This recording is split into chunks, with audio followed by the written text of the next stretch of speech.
ফেলিসিটেশনে যাব। প্রথমে আমি আমাদের ছাত্রী সুদীপাকে বলবো আমাদের মহাবিদ্যালয়ের মাননীয় অধ্যক্ষ ডক্টর ভীমচন্দ্র মণ্ডল মহাশয়কে পুষ্পস্তবক দিয়ে বরণ করে নেওয়ার জন্য।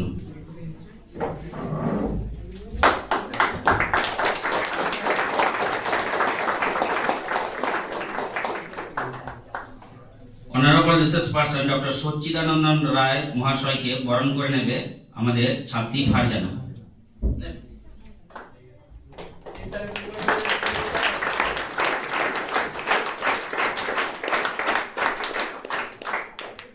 Honourable research person doctor Soumen Ray মহাশয়কে বরণ করে নেবে সুদীপা।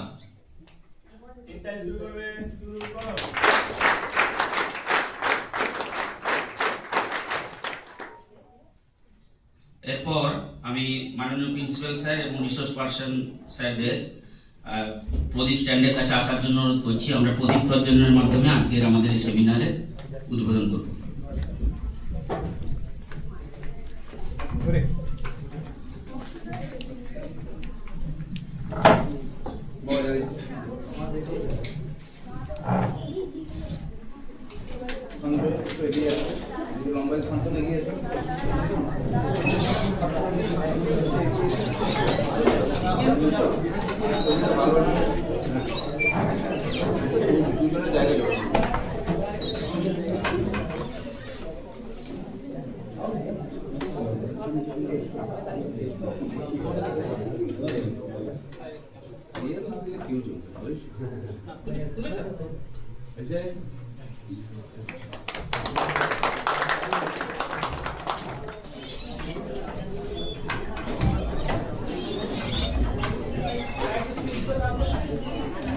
আমি আমাদের honourable principal sir professor doctor Bhimchandra Mondal মহাশয়কে ওয়েলকাম স্পিচের জন্য অনুরোধ জানাচ্ছি।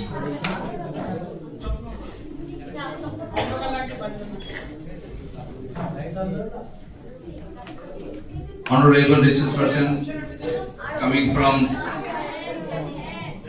Sidhu Karu Vishwa University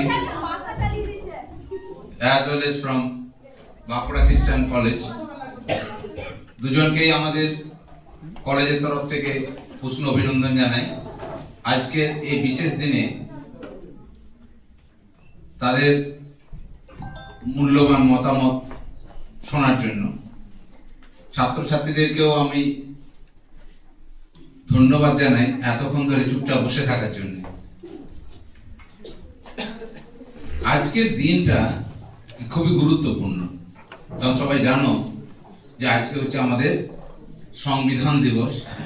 সংবিধান যা ভারতের মতো এত বিশাল যে গণতন্ত্রকে রক্ষা করে চলেছে। 1950 সালে এই 26শে এই কি বলবো দিন থেকে 49 সালে, ঠিক বলেছে 1949 সালে। তো এই 26শে নভেম্বরে আমাদের এটা কার্যকারী হয় এবং এই সংবিধান নিয়ে অনেক যারা কাজ করেছেন, বি.আর. আম্বেদকরের নেতৃত্বে এটা গঠিত হয়। তো এই সুবিশাল একটা সংবিধান যা কত ধারা উপধারা আছে আমারও সঠিক জানা নেই, কিন্তু এটুকু জানি যে আমাদের ভারতবর্ষের যে গণতন্ত্র, সেই গণতন্ত্রের যে ভিত কিন্তু এই সংবিধানের মধ্যেই নিহিত আছে। আমাদের সংবিধানে অনেকগুলো কথা বলা আছে এবং ভারতবর্ষে একটা নির্দিষ্ট নাম আছে। কি কি? সোভারিন, সেকুলার, তারপর socialist, Republic and Democratic India. তাহলে 5টা মূল বীজ নামের মধ্যে বলা আছে। সার্বভৌম মানে আমরা সবাই জানি যে এটা হচ্ছে একক, এটা সার্বভৌম, সব দিক থেকে তার স্বাধীনতা রয়েছে, কারোর অধীন নয়, সার্বভৌম তার ক্ষমতা। তারপরে যেটা দ্বিতীয় জায়গা হচ্ছে সোশ্যালিজম, তৃতীয় যে পিলারটা হচ্ছে সেকুলারিজম, চতুর্থটা হচ্ছে আমাদের রিপাবলিক অ্যান্ড ডেমোক্রেসি। তো এই সংবিধানের এই যে 5টা জায়গা ভিত্তি, সেটা আজও 70 বছর পরেও, আজকে বোধহয় 76 বছর পূর্ণ হচ্ছে, খুব সম্ভবত যদি ভুল না করে থাকি। তাহলে এই 76 বছরে সত্যি সংবিধান যা আমাদের ক্ষমতা প্রদান করেছে, সেগুলোকে আমরা আজও কতটা ফলো করি, বা কোথায় কোথায় এই জায়গাগুলোর কোনো বিচ্যুতি ঘটেছে কি না, সেটা আমাদের জানা প্রয়োজন। তৃতীয় হচ্ছে যে আমরা বিভিন্ন সময়ে আমাদের এই কনস্টিটিউশনাল রাইট সম্পর্কে আমরা নিজেদের সম্পর্কে আমরা সচেতন নই। আমরা বলতে চাইছি যে বিইং এ টিচার, আমাদের সংবিধান সম্পর্কে যে সচেতনতা থাকা উচিত, সংবিধানের যে লিখিত যে বক্তব্যগুলো আছে সেগুলো সম্পর্কে যতটা ধারণা থাকা উচিত, সেগুলো কিন্তু অনেক ক্ষেত্রে আমরা তার যে অভাব দেখতে পাই। কারণ আমরা টিচার বা উইল টিচার, আমাদের যে অ্যাওয়ারনেসটা থাকবে, না হলে আমরা আমাদের পরবর্তী প্রজন্মকে কিভাবে এই সংবিধানের মধ্যে যে নিহিত যে বক্তব্যগুলো আছে কিভাবে আমরা সম্প্রচার করব। কারণ আমাদের টিচার হিসাবে শুধুমাত্র আমার নিজে জানাটাই নয়, আমার পরবর্তী প্রজন্মকেও সেটার সম্পর্কে আমাদেরকে ওয়াকিবহাল করতে হবে। তাহলে এই যে সংবিধানের বিভিন্ন দিক, এইগুলো আমরা জানবো, এবং সেটা কিভাবে আমাদের মতো সুবিশাল দেশকে রক্ষা করছে সেটাকেও আমরা জানবো, এবং তার যে নিহিত যে মূল মন্ত্রগুলো আছে সেগুলো পরবর্তী প্রজন্মকে কিভাবে আমরা সঞ্চালিত করব, সেটাও আমাদের আজকের সেমিনার থেকে উঠে এসেছেন 2 আলোচক। প্রথমজন doctor Sachidanandan Ray, associate professor, department of political science, Bankura Christian college, এবং তিনি খুব তাড়াতাড়ি আমাদের ফ্র্যাটার্নিটিতে তিনি চলে আসেন, অর্থাৎ তিনি প্রিন্সিপাল হিসাবে জয়েন করছেন নেতাজি মহাবিদ্যালয়, আরামবাগ, সবাই জানো কলেজটার নাম। তো তাকে আমাদের কলেজ থেকে উষ্ণ অভিনন্দন জানাই, তার জন্য একটা বিগ হ্যান্ডস। তিনি মূল আলোচনা করবেন আমাদের ফান্ডামেন্টাল রাইটস অ্যান্ড ডিউটিস। দ্বিতীয় আলোচক doctor Soumen Roy, ex HOD and associate professor, Sidho Kanho Birsha university. কজন জানো এটার নাম? তার নাম জানো না বাকিরা? সিধু কানু বিরসা ইউনিভার্সিটিটা 2010 সালে তৈরি হয়েছে, আজ 15 বছর হয়ে গেল, জানো? এনিওয়ে, সেখানকার পলিটিক্যাল সায়েন্স তার অ্যাসোসিয়েট প্রফেসর। দুজনই আমাদের দীর্ঘদিনের বন্ধু, পরিচয় বহুদিন পুরনো থেকেই। তো এই দিনগুলোতে দুটো কাজ হয়, এক রিইউনিয়ন হয়। সৌমেনের সাথে প্রায় আজকে আমার 10 বছর পরে দেখা হলো, 10 বছর পরে কথা হয়, কিন্তু ফিজিক্যালি মিট করা হয় না। আজকে হঠাৎ শুনলাম সচিবাবু আর কি শান্তনুবাবুর পূর্ব পরিচিত, জানা ছিল না আমারও। তো এই রিইউনিয়নগুলো একটা হয়, ফলে তার পাশাপাশি তাদের বক্তব্যগুলোকে আমরা পরবর্তী প্রজন্মের কাছে পৌঁছে দেওয়ার চেষ্টা করি। সেই জন্য আমরা এই মঞ্চ, এই ধরনের অনুষ্ঠানগুলোকে আয়োজন করে থাকি। তোমরা আশা করা যায় এই ওনাদের বক্তব্য থেকে উপকৃত হবে, আমিও শুনবো, তোমরাও শোনো। এবং অবশ্যই যেটা সবচেয়ে দরকার সেটা হচ্ছে ইন্টারাকশন। অনেক জিজ্ঞাসা থাকে, অনেক জায়গায় থাকে। সৌমেন বাবুর মূল আলোচনা হচ্ছে Indian constitution and good governance, যে আমাদের সুশাসনের জন্য আমাদের ইন্ডিয়ান কনস্টিটিউশন কিভাবে কিভাবে আমাদেরকে হেল্প করে। প্রথম আমরা আলোচনাটা চেষ্টা করছি, আমরা তো পৌনে একটা বেজেই গেল, তবুও চেষ্টা করছি। প্রথম আলোচক ডক্টর সৌমেন রায়, অবশ্যই উনি তার বিস্তারিত ব্যাখ্যা করবেন। পরবর্তী আলোচক আমাদের ডক্টর সচিদানন্দন রায়। অপরাহ্ন, আর সুপ্রভাত বলতে পারলাম না কারণ এখন প্রায় 1:45। তো সকলকে শুভ অপরাহ্ন।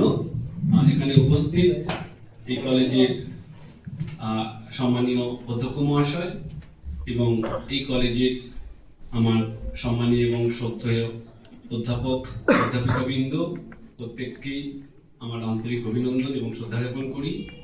এছাড়াও মঞ্চে রয়েছেন আমার অগ্রজ প্রতিম অধ্যাপক সচিদানন্দ রায়, তাকেও আমি শ্রদ্ধা জ্ঞাপন করি। এবং সর্বোপরি যাদের জন্য এখানে আসা, এই কলেজের আমন্ত্রণে আমার সামনে রয়েছে আমার ছাত্রছাত্রী ভাই বোনেরা। অবশ্যই আমি জিজ্ঞেস করছিলাম এই কলেজে আসবার আগে যে প্রায় প্রত্যেকেই তো অ্যাসপিরেন্ট শিক্ষক হওয়ার জন্য, প্রত্যেকেই শিক্ষক হওয়ার উপযুক্ত একটা পর্যায়ে তারা রয়েছে। তো সেই জন্য আমি স্যারকে জিজ্ঞেস করছিলাম যে ঠিক মানে কোন পর্যায়ে আমার প্রিপারেশনটা নিয়ে যাব বলবার জন্য।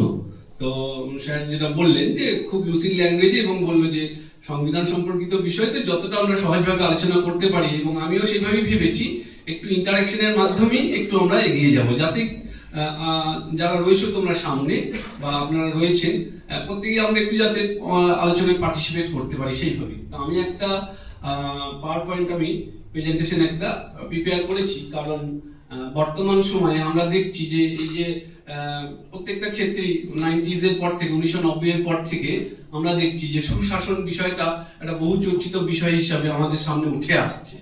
তো তার একটা প্রেক্ষাপট আছে। তো সংক্ষিপ্তভাবে বলতে গেলে যে ওয়ার্ল্ড ব্যাংক অর্থাৎ ইউনাইটেড নেশনসের যে একটা প্রজেক্টে ওয়ার্ল্ড ব্যাংক সাব সাহারান আফ্রিকার বিভিন্ন দেশগুলোতে যে গ্রান্টিং এড অর্থাৎ সেখানে ফান্ড তারা প্রদান করেছিল, দেখা গেল একটা নির্দিষ্ট সময় পর যে পরিমাণ ফান্ড প্রদান করা হয়েছে তার ফিডব্যাক অর্থাৎ তার রেজাল্ট হিসাবে একটা কাম্য উন্নয়নের যে স্তরটা ধরা হয়েছিল সেই স্তরে উন্নয়ন কিন্তু সেখানে হয়নি। তো ওইখানে কেন হয়নি সেই কারণটা খুঁজতে গিয়েই প্রথমে যেটা আসে যে আমরা যদি এই লাইটটা জ্বলছে, আমরা যখন জ্বলছে আমরা বুঝতে পারি না, যখন লাইটটা অফ হয়ে যায় তখন আমরা বুঝতে পারি যে লাইটের গুরুত্বটা বা লাইটটা আগে জ্বলছিল। ঠিক সেই রকম সেইখানে এই গুড গভর্নেন্স শব্দটা প্রথমে আসেনি, তখন ওই রিপোর্টে ওয়ার্ল্ড ডেভেলপমেন্ট রিপোর্ট 1992-তে প্রথম ব্যাড গভর্নেন্স শব্দটা ব্যবহার হয়। তো তার থেকেই বর্তমান সময়ে যে আমরা যে সুশাসনের ধারণাটা বা গুড গভর্নেন্সের ধারণাটা আমরা আলোচনা করছি বা বহু চর্চিত একটা বিষয় হিসেবে আমাদের সামনে উপস্থাপিত হচ্ছে, তো সেই ধারণাটা এসছে। তো আমরা এই স্লাইডে যাব। আমার আলোচনার মূলত 3টে পার্ট আছে। তো একটা পার্ট অবশ্যই ইন্ডিয়ান কনস্টিটিউশন, এবং শুধু তাই না, ইন্ডিয়ান কনস্টিটিউশন তো ডিটেইল আলোচনা করা সম্ভব নয়। স্যার বললেন যে এখানে একটা ইনফরমেশন যে আমাদের মূল সংবিধানে যেটা ছিল যে 12টা শিডিউলস বা তপশিল, 395টা ধারা, বর্তমানে সেটা প্রায় 450 বা 446 এরকম অবস্থায় গিয়ে দাঁড়িয়েছে। মানে অর্থাৎ যত সংশোধন হচ্ছে সংবিধানের তত কি হচ্ছে, একটা করে উপধারা যোগ হচ্ছে। তো সেইটা যোগ করে প্রায় আমরা 450 এরকম ধরি, বা খুব টেকনিক্যালি যদি আমরা কারেক্ট ধরি তাহলে সেক্ষেত্রে প্রায় এখন 446টা মতো রয়েছে।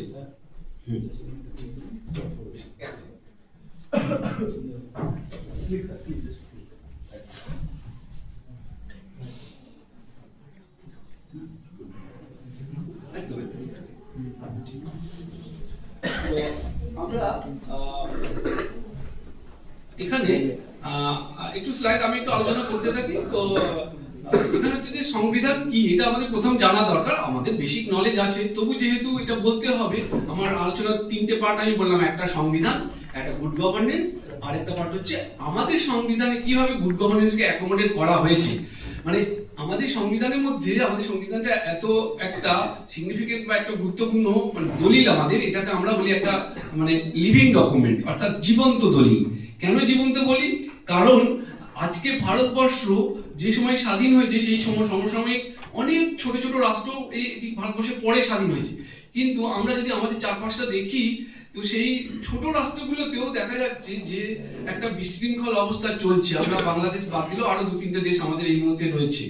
তো ভারতবর্ষ এত বৈচিত্র্য, যেখানে সংবিধানে 22টা ভাষাকে স্বীকৃতি দেওয়া আছে, এছাড়াও কয়েক হাজার ভাষা আমাদের দেশে চলছে, অর্থাৎ বৈচিত্র্যগত দিক থেকে আমরা যদি ভাষাটাকে ধরি, এছাড়াও ধর্ম, জাতি, সম্প্রদায়, এই ধরনের অঞ্চলভিত্তিক বিভিন্ন ধরনের বৈচিত্র্য তো আমাদের আছে। তো তারপরেও আমাদের ডেমোক্রেসি কেন বিশ্বের বৃহত্তম ডেমোক্রেসি হিসাবে এখনো মানে দৃষ্টান্ত স্থাপন করেছে এবং এখনো একটা শক্তিশালী জায়গায় আমরা রয়েছি কেন? তো তার একটা বড় জায়গা হচ্ছে যে সবাইকে ঠিক গেট টুগেদার করে রেখে যে বলতে পারি এই সংবিধান। তো সংবিধান এবং আমাদের অবশ্যই একটা ডেমোক্রেটিক কালচার বা পলিটিক্যাল কালচার, যেটা ইদানিংকালে একটা থ্রেটের সম্মুখীন কখনো কখনো হচ্ছে বলে রাজনৈতিক বিশেষজ্ঞরা কখনো কখনো আশঙ্কা প্রকাশ করছে। কিন্তু সবকিছুর পরেও কিন্তু আমাদের সংবিধান কিন্তু একেবারে এমন একটা জায়গায় আছে, কেউ আমরা সংবিধানের ঊর্ধ্বে নই, এই জায়গাটা। এবং সংবিধান, আমাদের সংবিধান আমরা বললাম একটা জীবন্ত একটা দলিল। কেন জীবন্ত বলছি না, সংবিধান কিন্তু আমাদের সময়ের পরিপ্রেক্ষিতে যে প্রয়োজনীয়তা, ঠিক সেইভাবে কিন্তু সংবিধানও নিজেকে অ্যাডাপ্ট করছে। যার ফলে দেখা যাচ্ছে যে সমাজ, অর্থাৎ সমাজ যেমন এগিয়ে চলছে, আমাদের যেমন মানে ইনফরমেশন কমিউনিকেশন টেকনোলজির যখন ডেভেলপমেন্ট ঘটছে, তার সঙ্গে সঙ্গে দেখা যাচ্ছে এই সিগনিফিকেন্ট ভাবে দেখা যাচ্ছে যে সংবিধানও তার নিজের কিন্তু কিছু অ্যাডাপ্টেশন তার নিজের মধ্যে ঘটে দিচ্ছে বা ঘটে চলেছে, বা প্রয়োজনীয়তাগুলো সংবিধানের মাধ্যমে কিন্তু দেখা যাচ্ছে যে আমাদের যে সমগ্র এই দেশ এবং সমাজের যে পরিবর্তন, সেই অনুযায়ী সংবিধানেরও পরিবর্তন ঘটছে। তো যাই হোক, তো এইভাবে সংবিধান একটা গুরুত্বপূর্ণ জায়গা। নর্মালি আমাদের যেটা আছে যে আমাদের তিনটে পিলার, আমাদের যে কোনো ডেমোক্রেসি বা আমাদের দেশের যে স্ট্রাকচার, অর্থাৎ সংবিধান তো নিজে কার্যকর হতে পারে না, স্যার 5টা শব্দ বলেছেন এবং 5টা শব্দ ভীষণ গুরুত্বপূর্ণ। তো প্রথম যে শব্দটা সোভারেন্টি, এই সোভারেন্টি হচ্ছে একটা অ্যাবস্ট্রাক্ট একটা ধারণা, এতে নিজে কার্যকর হতে পারে না। সার্বভৌম ক্ষমতা তো নিজে কখনো কার্যকর হতে পারে না। তাহলে কার্যকর করে হচ্ছে আমাদের দেশের গভর্নমেন্ট, যাকে আমরা বলি স্টেটের ব্রেন। আমাদের যেমন ব্রেন থেকে আমাদের গোটা শরীরের কোথায় কখন কি প্রয়োজন আমাদের সেটা আমরা জানতে পারি, ঠিক সেরকম গভর্নমেন্ট পরিচালনা করে। এই গভর্নমেন্টের 3টে পার্ট আছে আমরা জানি। তো একটা হচ্ছে লেজিসলেচার, একটা এক্সিকিউটিভ, আর একটা হচ্ছে জুডিশিয়ারি। 4 নম্বর পার্ট হিসাবে যাদের দায়িত্ব দেওয়া হয়েছে, তারাও ইদানিংকাল একটু নড়বড়ে ভূমিকা পালন করছে। অর্থাৎ মিডিয়ার কথা বলা হচ্ছে, সেটা যে কোনো টাইপেরই হোক, নিউজ মানে প্রিন্ট মিডিয়া হোক, ইলেকট্রনিক মিডিয়া হোক, সোশ্যাল মিডিয়া হোক, তো তারাও অনেক সময় বায়াসড হয়ে যাচ্ছে। এটা কিন্তু আমাদের জন্য খুব অ্যালার্মিং। আমি বলি 5 নম্বর হিসেবে কিন্তু সব থেকে গুরুত্বপূর্ণ ভূমিকা, আমরা যারা স্কুল কলেজে বিভিন্ন জায়গায় শিক্ষকতা করার কাজ করছি, বা আমরা শিক্ষার্থী হিসেবেও নিজেদেরকে পরিচয় দিতেই, বরং ছাত্র হিসেবে বলতেই ভালো লাগে যে সমাজ বিজ্ঞানের ছাত্র আমরা। এবং আমাদের সামনে যারা আমাদের স্যারেদের বাদ দিয়ে যারা রয়েছে, তোমাদের একটা ভীষণ গুরুত্বপূর্ণ কারণ হচ্ছে আমরা হচ্ছি 5 নম্বর পিলার। কারণ এই সমাজ কোন দিকে চলবে এটা কিন্তু অনেকখানি আমাদের উপর নির্ভর করে। কারণ কি, এই এই এই যে ইনস্টিটিউশনগুলো, অর্থাৎ এগুলো হচ্ছে যে একদম জ্ঞান চর্চার একটা শ্রেষ্ঠ জায়গা। অর্থাৎ এটা হচ্ছে সব থেকে আমাদের মন্দির মসজিদের থেকেও একটা, আমি বলি আরেকটা সব থেকে শ্রদ্ধার বড় জায়গা। সেইখান থেকে কিন্তু আগামী দিনের আমার দেশ কোন দিকে পরিচালিত হবে, আমাদের সংবিধান কত রকমভাবে কত ভালোভাবে কার্যকর হবে, আমরা কত ভালো সহনাগরিকদের আমরা পাবো, সেটা কিন্তু নির্ভর করার ক্ষেত্রে কিন্তু এই প্রতিষ্ঠানগুলোর একটা ভীষণ রকম দায়বদ্ধ ভূমিকা পালন রয়েছে। কারণ শিক্ষক নয়, শিক্ষার্থী প্রত্যেকেই কিন্তু আমরা, আমাদের জন্যই সংবিধান, এবং আমাদেরকে বলা হয় জাতির ব্যাকবোন বা মেরুদণ্ড। তাহলে আমি বলি 5th যে পিলারটা, সেটা কিন্তু খুব গুরুত্বপূর্ণ। এক্ষেত্রে আমরাও কিন্তু আমাদের দায়িত্ব এড়িয়ে যেতে পারি না, এটা কিন্তু খুব গুরুত্বপূর্ণ। কারণ হচ্ছে যে আমি আমার সাংবিধানিক অধিকারগুলো ঠিক আমি এনজয় করতে পারছি কিনা, সেটা কিন্তু নির্ভর করছে শুধু আমার উপর নয়। কারণ আমি আমার সাংবিধানিক রাইটসগুলো সম্পর্কে অ্যাওয়ার আছি, সেটা পরবর্তী বক্তা যিনি আছেন উনি আলোচনা করবেন ফান্ডামেন্টাল রাইটস যেগুলো। তো কিন্তু আমার যে সহনাগরিক রয়েছে, সেটা যে কোনো জায়গাতেই হোক, আমার কর্মক্ষেত্র বা আমার পেরিফেরি যে কোনো জায়গাতেই হোক, তারও যদি সেই সিভিক সেন্সটা না থাকে, তাহলে কিন্তু আমিও আমার সাংবিধানিক অধিকারটা এনজয় করতে পারবো না। হয়তো এক্ষেত্রে অনেক আইনগত দিক থেকে প্রভিশন আছে, হাইকোর্ট বা সুপ্রিম কোর্টে আর্টিকেল 32 সুপ্রিম কোর্ট, আর্টিকেল 226-তে আমরা হাইকোর্টে রিট পিটিশন যেটা বলা হয়, অর্থাৎ আমাদের যদি কারোর মৌলিক অধিকার সংক্রান্ত কিছু অধিকার লঙ্ঘিত হয়, তাহলে এই সরাসরি রিট পিটিশন করা যায়। এবং সেক্ষেত্রে লোয়ার কোর্টে নয়, একদম সরাসরি আমরা হাইকোর্ট বা সুপ্রিম কোর্টে অ্যাপিল করতে পারি, যেগুলো রিট WRIT রিট পিটিশন বলা হয়। যাই হোক, তো সংবিধান হচ্ছে একটা, আমরা খুব সংক্ষেপে যদি আমরা দেখি, এখানে কতগুলো ডেফিনেশন আমি দেওয়ার চেষ্টা করেছি, তো সবকিছুর পরে আমি জাস্ট ওয়ান লাইনে যদি আমরা যদি বলি, সংবিধান হচ্ছে supreme law of the land, অর্থাৎ একটা ভূখণ্ডের সর্বোচ্চ আইন হচ্ছে সংবিধান। অর্থাৎ আমাদের দেশেও যেটা, যে আমরা পরবর্তী স্লাইডগুলোতে দেখতে পাবো, এবং এই ওই পাশে যেটা রয়েছে ছবিটা, জাস্ট আমরা প্রস্তাবনার ছবিটা, যেটা স্যার বললেন, ওই যে শব্দগুলো স্যার বললেন, সেই সব শব্দগুলো আমরা এখানে পাচ্ছি আর কি। সোভারিজেন, ডেমোক্রেটিক, রিপাবলিক, এখানে 3টে শব্দ প্রথমে দেওয়া হয়েছে, এই সোভারিজেন, ডেমোক্রেটিক, রিপাবলিক। আর 2টো শব্দ স্যার বলেছিলেন, কি কি বলতো? সমাজতন্ত্র আর ধর্মনিরপেক্ষতা। রাইট, এই সমাজতন্ত্র এবং ধর্মনিরপেক্ষতা এই ছবিটার মধ্যে নেই। কারণ হচ্ছে কেন? একদম ঠিক, রাইট, ভেরি গুড, রাইট। তো 1976 সালে 42তম সংবিধান সংশোধনে আমাদের এই দুটো পরে যোগ হচ্ছে। কারণ আমাদের ফার্স্ট প্রাইম মিনিস্টার যিনি, তার আমাদের লক্ষ্যটা আমরা এর মধ্যে আমি লিখেছি। তো আমি একটু এগিয়ে যাই, কারণ সময়ের সঙ্গে আমাদেরকে এগোতে হবে একটু। তো এইখানে ইন্ডিয়ান কনস্টিটিউশনের যে জায়গাগুলো, এইখানে আমরা 5টা শব্দকেই পাচ্ছি, তাই তো?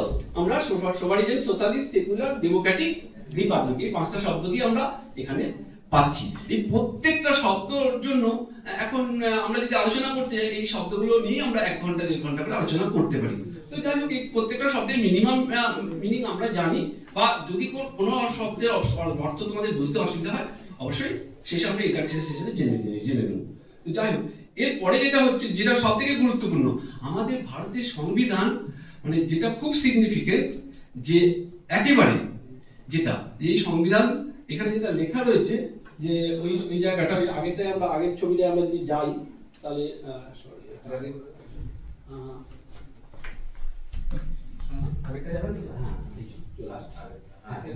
এইখানে আমরা যদি দেখি, প্রথমে যে রয়েছে একদম ছবিটার লাইনের সূচনাটা, we the people of India, অর্থাৎ এই সংবিধান কি হচ্ছে, we the people of India দিয়ে শুরু হচ্ছে। এই সংবিধান আমি খুব সহজভাবে যদি এটা সংক্ষেপে বলি, এই সংবিধান আমরাই তৈরি করেছি, এই সংবিধান আমরাই কি করছি না গ্রহণ করছি, বা এবং আমাদের উদ্দেশ্যে এই সংবিধান গৃহীত হচ্ছে, এটা বলা যেতে পারে, এবং এই সংবিধান আমাদের জন্যই কার্যকর হচ্ছে।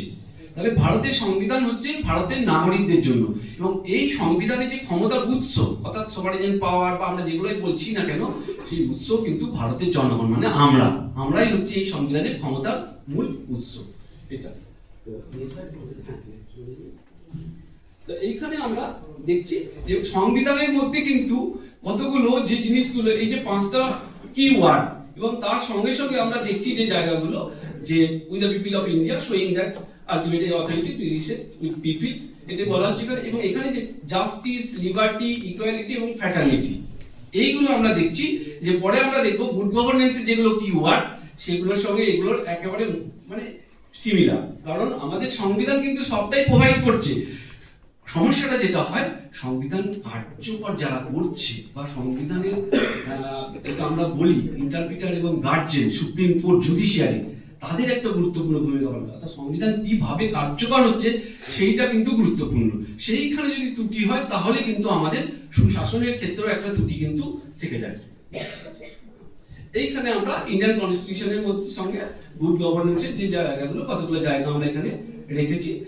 গুড গভর্নেন্সের সব থেকে গুরুত্বপূর্ণ পিলার হচ্ছে রুল অফ ল, কারণ যে কোনো জায়গাতে আইনের শাসন না হলে কিন্তু সেখানে কোনো একটা স্ট্রাকচার, একটা ডেমোক্রেটিক স্ট্রাকচার কিন্তু টিকে থাকতে পারে না।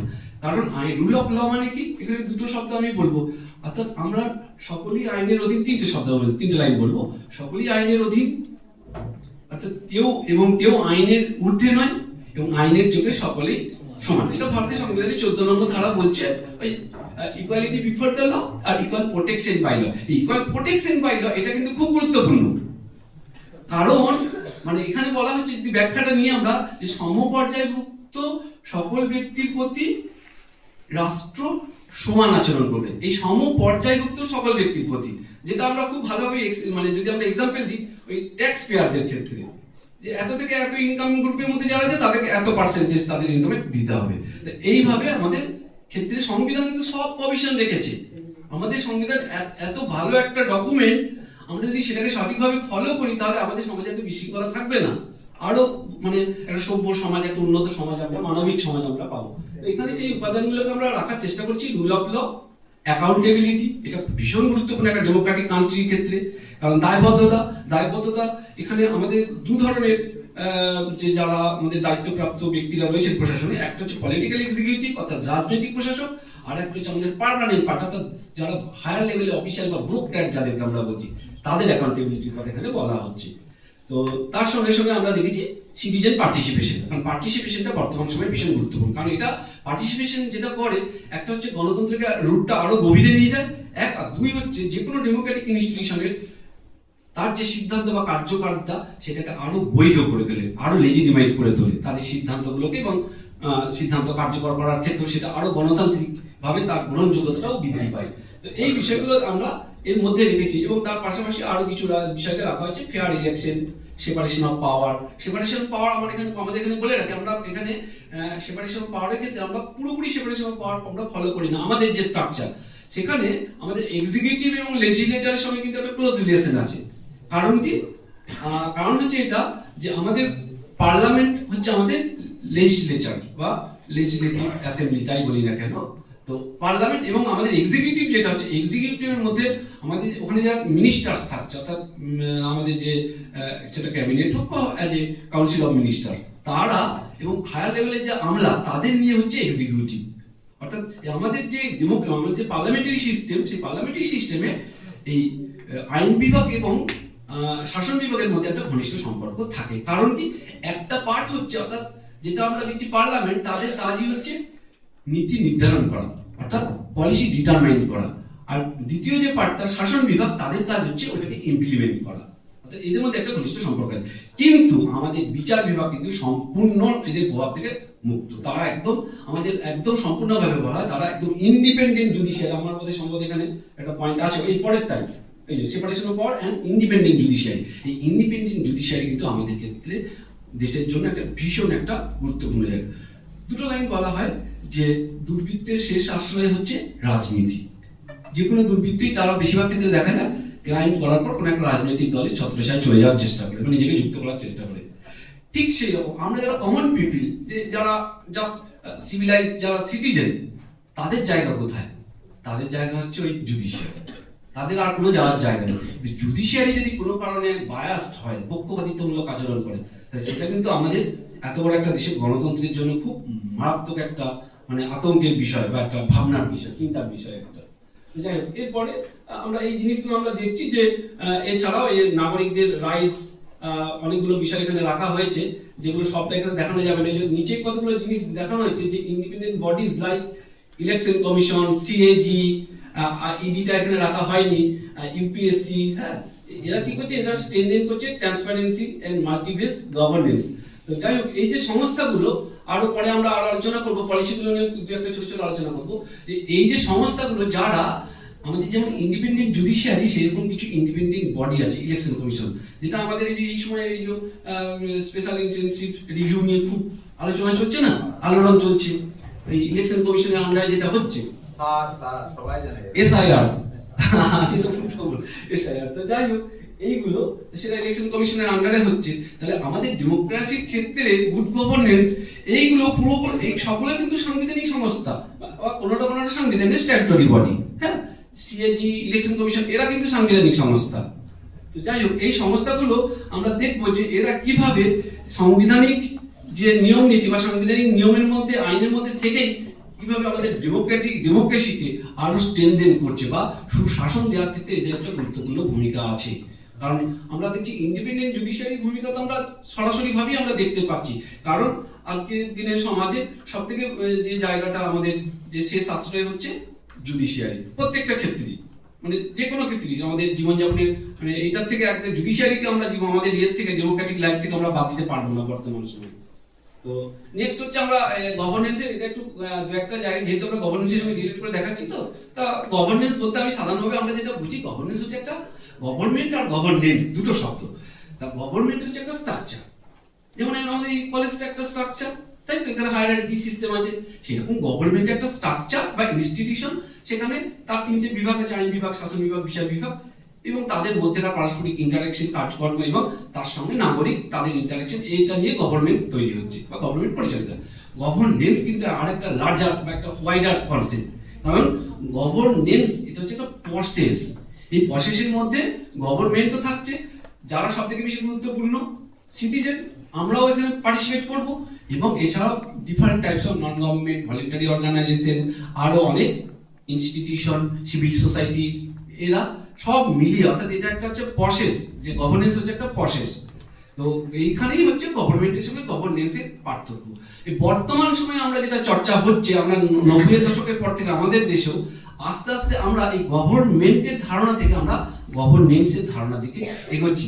তার সব থেকে বড় উদাহরণ আমরা দিচ্ছি গ্রাম সভা, গ্রাম সংসদের নাম আমরা সবাই শুনেছি। অর্থাৎ কি, এটা লার্জার অ্যাসপেক্টে ডেমোক্রেসিকে আরো ডিপেন্ডিং করতে হবে, আরো গভীরে এবং একেবারে গ্রাসরুট লেভেলের মানুষের কাছে গণতন্ত্রকে প্রসারিত করতে হবে। এবং প্র্যাকটিক্যালি সব ক্ষেত্রে সব জায়গায় আমাদের অভিজ্ঞতা ভালো না হলেও একটা গভর্নমেন্টের দিক থেকে ইনস্টিটিউশনালি একটা চেষ্টা করা হচ্ছে। লোকাল গভর্নমেন্টে যেমন 73-74 অ্যামেন্ডমেন্টের মাধ্যমে 1992 সালে তাদেরকে সাংবিধানিক স্বীকৃতি দেওয়া হলো। একই রকম ভাবে এই গ্রাম সভাও কিন্তু ওই তাদেরই আন্ডারে, এটা কিন্তু একটা সংবিধান স্বীকৃত একটা ডেমোক্রেটিক ইনস্টিটিউশন। তো তার মাধ্যমে চেষ্টা করা হচ্ছে যে লোকাল লেভেলে দুটো জিনিস, একটা হচ্ছে ডেভেলপমেন্টাল প্ল্যানিং এবং ডেভেলপমেন্টাল প্ল্যানিংয়ের যে ইমপ্লিমেন্টেশন পার্ট, সেইখানে অর্থাৎ যেখানে জন্য ডেভেলপমেন্ট হবে সেইখানের মানুষকে সেখানে পার্টিসিপেট করানো, তাদেরকে নিয়ে সেই পরিকল্পনা করতে হবে, উন্নয়নমূলক পরিকল্পনা, এবং ইমপ্লিমেন্টেশনের ক্ষেত্রেও তাদেরকে অংশগ্রহণ করানোর ব্যবস্থা করতে হবে। কারণ এটা খুব সত্যি কথা যে একেবারে গ্রাসরুট লেভেলে যে নিডসটা কি আছে সেটা সেখানকার মানুষই সব থেকে বেশি ফিল করে, তাদের অভাববোধটা, তাদের কোনটা প্রয়োজন। তো সেই জন্য এখানে পার্টিসিপেশন তার সংস্থান কিন্তু আমাদের সংবিধান রেখেছে। এই পার্টিসিপেশন কিন্তু বলতে পারি সুশাসনেরও একটা গুরুত্বপূর্ণ পিলার। তো এখানে কতগুলো জায়গা আমরা রেখেছি। তো এখানে একটা খুব গুরুত্বপূর্ণ, আমরা এই 1 2 3 4 5 5 নম্বর যে পয়েন্টটা আছে, যে concept of governance exist in India the 4th century when Kautilya wrote his famous wrote অর্থশাস্ত্র। এই অর্থশাস্ত্র এটা ভীষণ গুরুত্বপূর্ণ। আরো কয়েকজন থিঙ্কারের বিষয়ে আমরা পরে আসবো, আর কয়েকটা স্লাইড পরে। তো এই সুশাসন কিন্তু আমাদের ইন্ডিয়ার ক্ষেত্রে কিন্তু নতুন কিছু বিষয় না। এই 90-এর দশকের পর থেকে বিশ্বব্যাপী একটা চর্চা তো নতুন হচ্ছে। এবং আমরা যদি এনসিয়েন্ট গ্রিসেও দেখি, প্লেটোর সময়ও বা অ্যারিস্টটলের সময় যে সিটি স্টেট, সেখানেও কিন্তু সুশাসনের ধারণাটা এসেও ছিল। এবং প্লেটোর যে থিওরি অফ জাস্টিস, সেখানেও কিন্তু সুশাসনের ধারণাটা আমরা পাচ্ছি, এসেন্সটা। কিন্তু বর্তমান সময়ে এটা নতুন করে পপুলারাইজ, আরো জনপ্রিয় হচ্ছে। তো এখানে আমরা আমাদের ইন্ডিয়ান থিঙ্কারদের মধ্যে অর্থশাস্ত্র ভীষণ গুরুত্বপূর্ণ, কারণ অর্থশাস্ত্র শুনতে অর্থশাস্ত্র, কিন্তু এখানে আসলে কিন্তু আলোচনা করা হয়েছে স্টেটটা, একটা রাষ্ট্র কিভাবে পরিচালিত হতে পারে সেই বিষয়গুলো ওখানে খুব সুন্দরভাবে আলোচনা করা হয়েছে।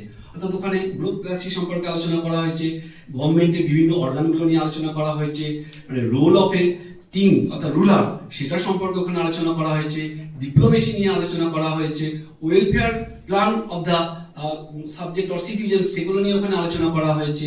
তো এইটা আমাদের যে রুটটা, অর্থাৎ আমরা দেখছি যে আমাদের সংবিধান কিন্তু যে সারা গুড গভর্নেন্স ওখানে যে ধারণাগুলো নেওয়া হচ্ছে, সেটা কিন্তু আমরা সবসময় যে বাইরের দেশ থেকে সংবিধানে নিয়েছি সেটা নয়। এই যে ধারণাগুলো, এটা কিন্তু আমাদের বর্তমান সময়ে যেটা হচ্ছে আর কি, ইন্ডিজেনাস নলেজ নিয়ে অনেক বেশি চর্চা হচ্ছে। তো সেই ক্ষেত্রে কিন্তু এই অর্থশাস্ত্র আমাদের একটা গুরুত্বপূর্ণ সোর্স। এইখানে এবার আর কিছুই নাই, আমরা গভর্নেন্স দেখলাম, এবার গুড গভর্নেন্স অর্থাৎ কি, এখানে গুড কথাটা আমরা একবারে মাথায় রাখবো, একটা আইডিয়াল টাইপ অফ গভর্নেন্সকে বোঝাচ্ছে, একটা আদর্শ শাসন ব্যবস্থাকে বা শাসন পদ্ধতিকে বোঝাচ্ছে। আর গুড গভর্নেন্সকে আমরা এক কথায় যেটা ডেফিনেশন দিতে পারি সেটা হচ্ছে, এটা হচ্ছে একটা হচ্ছে সাউন্ড ডেভেলপমেন্টাল ম্যানেজমেন্ট। গুড গভর্নেন্সের সঙ্গে কিন্তু ডেভেলপমেন্টটা খুব ক্লোজলি রিলেটেড। সিটিজেনদের রাইটস, তাদের ডিউটিস এগুলোও আছে, তার পাশাপাশি কিন্তু সাউন্ড ডেভেলপমেন্টাল ম্যানেজমেন্ট। আমরা দেখব যে আমরা পরবর্তী আলোচনা যত এগোবো তখন দেখব যে এই যে গুড গভর্নেন্সের ধারণা আমাদের সংবিধানে থাকা সত্ত্বেও, যে আমরা এই যে 70 ইয়ার্স বা মোর দেন 70 ইয়ার্স বলবো আমরা, তারপরেও স্বাধীনতা এত বছর পরেও আমাদের যে উন্নয়নের যে ডিজায়ার লেভেল, সেই লেভেলে কিন্তু আমরা এখনো কেন পৌঁছাতে পারিনি, তার কতগুলো কারণ আমি এখানে খোঁজার চেষ্টা করেছি এবং দেখানোর চেষ্টা করেছি। এই গুড গভর্নেন্সকে ওই আগের স্লাইডে আরো বিভিন্ন অর্গানাইজেশন, তারা ওয়ার্ল্ড ব্যাংক, তারপরে যে ইউনাইটেড নেশনস, তারা বিভিন্ন ভাবে এগুলো সংজ্ঞায়িত করার চেষ্টা করেছে। তো নেক্সট এইটা দেখানো হচ্ছে যে আমরা কিভাবে গুড গভর্নেন্সকে মেজার করব। হ্যাঁ, কারণ এটা একটা রিলেটিভলি আমরা বলতে পারি যে একটা কোয়ালিটেটিভ বিষয়। হ্যাঁ, এটা কোয়ান্টিটেটিভ নয়, এটা কোয়ালিটেটিভ, অর্থাৎ এর গুণগত দিক দিয়ে আমাকে বিচার করতে হবে, এর প্রকৃতিটা অ্যানালিসিস করার মাধ্যমে এটা আমাদেরকে করতে হবে। এবং কোথাও কোথাও কিন্তু আমরা কোয়ান্টিটেটিভ ডেটার সাপোর্টও আমরা নিতে পারি। অর্থাৎ যখন উন্নয়ন একটা খুব মানে কমপ্লেক্স একটা মাল্টি ডাইমেনশনাল কনসেপ্ট, একটা মানে খুব জটিল একটা ধারণা, বহুমাত্রিক ধারণা। উন্নয়নটা আমরা বিভিন্ন দিক থেকে আমরা সংজ্ঞায়িত করতে পারি। তো সেইটার পরিমাপ করার ক্ষেত্রে কতগুলো যে সেখানে গুড গভর্নেন্সকে আমরা কোন কোন প্যারামিটার দিয়ে আমরা মাপতে পারি, এবার এই যে প্যারামিটারগুলো আমরা এখানে রেখেছি, এইগুলো আমরা দেখবো যে আমাদের সংবিধান কোথায় কোথায় এই গুড গভর্নেন্সের প্যারামিটারগুলোকে ইনক্লুড করেছে বা আমাদের সংবিধানে কোথায় কোথায় এগুলো রিফ্লেক্ট করছে। এটাই আমাদের মূল আলোচনার বিষয়টা। তাহলে প্রথম একটা পার্ট সংবিধান ছিল, দ্বিতীয় পার্ট গুড গভর্নেন্স, তৃতীয় পার্ট হচ্ছে গুড গভর্নেন্স এবং আমাদের সংবিধান, ইন্ডিয়ান কনস্টিটিউশনের রিলেশনটা কোথায় রয়েছে। তাহলে আমরা দেখছি প্রথম থেকে একবার দেখে নিই, participation, human rights. Human rights কনসেপ্টটা আমাদের দেশেও 90s এর পরে এসেছে, কিন্তু মানে আমরা ইনস্টিটিউশনালি হিউম্যান রাইট প্র্যাকটিস করছি, কিন্তু 1993 আমাদের প্রথম national human rights commission act তৈরি হচ্ছে, তারপর থেকে আমরা ইনস্টিটিউশনালি করছি। তার আগে থেকে তো ধারণা ছিল। 1948 10 December universal human rights day যখন থেকে আমরা সেলিব্রেট করতে শুরু করেছি, তখন থেকেই এই ধারণাটা এসেছে। কিন্তু আমাদের দেশে বলছি এটা কিন্তু 1993 এর পর থেকে। তো rule of law, accountability, transparency, decentralisation. এই ডিসেন্ট্রালাইজেশনটা ভীষণ গুরুত্বপূর্ণ। এটাও 90s পর থেকে আমাদের রাজ্য এবং আমাদের সমগ্র দেশেই কিন্তু যখন ওই 74th অ্যামেন্ডমেন্ট হচ্ছে, অর্থাৎ পঞ্চায়েত অর্থাৎ গ্রামীণ স্থায়িত্ব শাসন ব্যবস্থা হিসেবে পঞ্চায়েত ব্যবস্থা, আর শহরের হিসাবে পৌরসভাগুলো 74th অ্যামেন্ডমেন্ট, আর 70 হচ্ছে গ্রামীণ। একটু এই টার্মকে একটু ব্যাখ্যা করে দিন, মানে কেন যেমন এই যে আপনি যেগুলো টার্ম বলেছেন না, পার্টিসিপেশন, হিউম্যান রাইটস, যে পার্টিসিপেশন, কাদের পার্টিসিপেশন, কতটা আমরা পার্টিসিপেট করতে পারি? আমি করে দেবো, কিন্তু সবাই ধৈর্য রাখতে পারবে কি? তারপর পরীক্ষা তো চলছে এদের আর কি, বিশেষ করে আমার ছাত্রছাত্রীদের। যেমন ছেলেমেয়েরা দেখবে যে এমন কোন স্টেট আছে, দেখবে যে সেখানে টোটাল ভোটারের 40% ভোট করছে, তাহলে তুমি পার্টিসিপেশনটা কি বলবে? পার্টিসিপেশন কোথায়? বিহারে 52% ভোট করে, এবারে 70% পড়েছে। পশ্চিমবাংলাতে 80% থেকে 90% ভোট পড়ে। শোনো, ভোট পড়ার ক্ষেত্রে কি মেকানিজম আছে আমি সেটা বলবো না, কিন্তু আরো অনেক বিষয় আছে। পার্টিসিপেশনটা অর্থাৎ আমার গণতন্ত্রটা কতটা বেশি শক্তিশালী বা আমার গণতন্ত্র কতটা কাজ করছে, এই পার্টিসিপেশনের উপরে কিন্তু অনেকটা এর ইভালুয়েশনটা ডিপেন্ড করে। আমি সেইটার সাথে বলছি যে এগুলোকে একটু এক্সপ্লেন করে দাও। এক্স্যাক্টলি, একদম একদম একদম। মানে অ্যাকচুয়ালি যেটা বিষয় হচ্ছে যেটা যে মানে আমাদের কিন্তু সবই আছে, আমাদের সমস্যা যেটা এই গুড গভর্নেন্স যে জায়গাটা বলছে যে ম্যানেজমেন্ট সিস্টেমটা, মিসম্যানেজমেন্ট, এই জায়গাটার জন্যই সমস্যাটা, যেটা স্যারও বললেন যে 40% পার্টিসিপেশনের ক্ষেত্রে আমরা অবশ্যই একটা ইলেকট্রাল প্র্যাকটিসের ক্ষেত্রে আমরা চাইবো যে 100% সেখানে পার্টিসিপেট হবে, এটাই স্বাভাবিক ব্যাপার। আমরা 5% ধরে নিলাম কোনো সমস্যার কারণে কেউ পৌঁছাতে পারেনি এই জন্য, কিন্তু সেক্ষেত্রে হয় না। সে তার একটা বড় কারণ, যেটা স্যারও বলছে, তার প্র্যাকটিসটা একটু অন্যরকম, সেগুলো অনেক বড় কারণ, সেগুলো অবশ্য গবেষণারও বিষয়। তো সেই জায়গায় এখানে পার্টিসিপেশন বলতে আমরা মূলত বলছি মানে সিটিজেনদের পার্টিসিপেশন কোথায় না, যে আমাদের যে দেশের যে গভর্নেন্স সিস্টেম বা যে গভর্নমেন্টের যে পরিচালন ব্যবস্থা, মূলত যেটা আমরা মানে টেকনিক্যালি যে শব্দটা ব্যবহার করি, অর্থাৎ সিদ্ধান্ত গ্রহণ প্রক্রিয়া বা শাসন পরিচালন ব্যবস্থাতে জনগণের অংশগ্রহণ। এবং একই সঙ্গে আমরা আগেই বললাম যে ওই উন্নয়নমূলক পরিকল্পনা গ্রহণের ক্ষেত্রে বা পরিকল্পনার নকশা রচনা করার ক্ষেত্রে, এবং একই সঙ্গে সেই উন্নয়নমূলক পরিকল্পনা বা ডেভেলপমেন্টাল প্ল্যানিং, তার ইমপ্লিমেন্টেশন পার্ট, সেখানেও জনগণের অংশগ্রহণটা। সেক্ষেত্রেই ওই যে ডেমোক্রেসিকে আরো গ্রাসরুট লেভেল পর্যন্ত নিয়ে যাওয়ার জন্যই কিন্তু ওই সংস্থাগুলো করা হয়েছে। এবং আমরা যদি ইয়ের ক্ষেত্রে দেখি, আরবান এরিয়ায় দেখি, সেখানে ওয়ার্ড কমিটি গঠন করা হয়েছে, যেখানে একেবারে স্থানীয় লেভেলের প্রবলেমগুলোকে ধরে ধরে যেখানে আলোচনা করা হবে। তো আসলে সময় অনেক লেগে যাবে আর কি, আমাকে বলতে বললে আমি কিন্তু এখন না কেউ 5টা পর্যন্ত বলতে পারবো। সেটা অনেক সময় দেখা হয় অলরেডি আমরা একটু লেটে শুরু করেছি, তো আমি একটু অবশ্যই স্যারের কথা নিয়ে। তো এখানে বলা হচ্ছে securing justice and access to justice, এইটা খুব গুরুত্বপূর্ণ। সিকিউরিং জাস্টিস এবং অ্যাক্সেস টু জাস্টিস, আমাদের কিন্তু বিনা পয়সায় আমাদের কিন্তু বিচার ব্যবস্থায় বিচার পাওয়ার অধিকার আছে, কিন্তু আমরা বাস্তবে কি পাই? আমরা কেউ কি সরাসরি অ্যাপিল করার সাহস দেখিয়েছি? আরটিআই আমরা করতে পারি নিজেরা, এখন নিয়মটা পড়ে, কিন্তু সরাসরি কোনো কোর্টে, সেটা লোয়ার কোর্টে গিয়েও আমরা সরাসরি কোনো অভিযোগ কিন্তু অ্যাপিল আমরা দায়ের কিন্তু করতে পারি না। কি করতে হয়? লয়ারের সাহায্য নিতে হয়। স্টেট কিন্তু একটা ফ্রি সার্ভিস দেয়, সেটা খুব লিমিটেড, আমরা অনেকে জানি না। এইটাই এই কাজটা করার জন্যই আমার মনে হয় আমি এখানে এসেছি। এটা খানিকটা আমরা করতে পারি যে আমাদের রাইটস কি কি আছে, যদি আমরা জানি না, আমরা তখন বুঝতে পারবো, আমরা খুব প্রাউড ফিল করবো যে রাষ্ট্র বা আমাদের সংবিধান এত অধিকার আমাদের দিয়েছে। পাশাপাশি আরেকটা জিনিস আমাদের ভাবতে হবে, কিছু একদম লোক আদালত একটা গুরুত্বপূর্ণ গভর্নমেন্ট চেষ্টা করছে যে ওই জুডিশিয়ারিকেও যতটা গ্রাসরুট লেভেলে নিয়ে আসা এবং যত তাড়াতাড়ি কিছু প্রবলেম, মানে লোকাল লেভেলের প্রবলেমগুলোকে যত তাড়াতাড়ি, মানে ক্রিমিনাল, মানে আমরা যেটা বলছি কি, মানে ফৌজদারি প্রবলেম যেগুলো, এই মানে ক্রিমিনাল অফেন্সগুলো ছাড়া বাকিগুলোকে চেষ্টা করছে লোক আদালতের মাধ্যমে খানিকটা এগুলোকে ইয়ে করতে, মিউচুয়াল না ওখানে মিউচুয়াল করার মাধ্যমে চেষ্টা করছে। এবং সেক্ষেত্রেও আমাদের মানে ইয়েটা জুডিশিয়ারি রিসোর্স খুব লিমিটেড, তারা যে খুব পেরে উঠছে এমনটা নয় কিন্তু। হ্যাঁ, তো যাই হোক, তো এখানে অ্যাক্সেস টু জাস্টিস কিন্তু আমাদের সকলের আছে, কিন্তু আমরা বাস্তবে অনেক সময় সেটা অ্যাক্সেস করতে পারি না। তো এটা হচ্ছে মজার ব্যাপার। যেমন হচ্ছে স্বাধীনতার ক্ষেত্রে বলি যে আমাদের প্রত্যেকেরই স্বাধীনতা আছে যে বিদেশের বিভিন্ন দেশ ভ্রমণ করবার, আমাকে রাষ্ট্র প্রথমে পাসপোর্ট দেবে, তারপরে ভিসা দেবে, সব দেবে, কিন্তু এক একটা দেশ ভ্রমণ করতে গেলে যে খরচটা, সেটা কিন্তু রাষ্ট্র আমাকে দেবে না। সেটা যদি আমার নিজের থাকে তাহলে আমি স্বাধীনতা ভোগ করতে পারবো, আদারওয়াইজ আমি ভোগ করতে পারবো না। এটাকে বলা হচ্ছে নেগেটিভ লিবার্টি। অর্থাৎ আমাদের প্রত্যেককে দিয়েছে, আমাদের 140 কোটির এই স্বাধীনতা আছে, শুধুমাত্র কিছু রেস্ট্রিকশন আছে, বড় কোনো ক্রিমিনাল অফেন্সের সঙ্গে আমার নাম যুক্ত না থাকলেই হলো।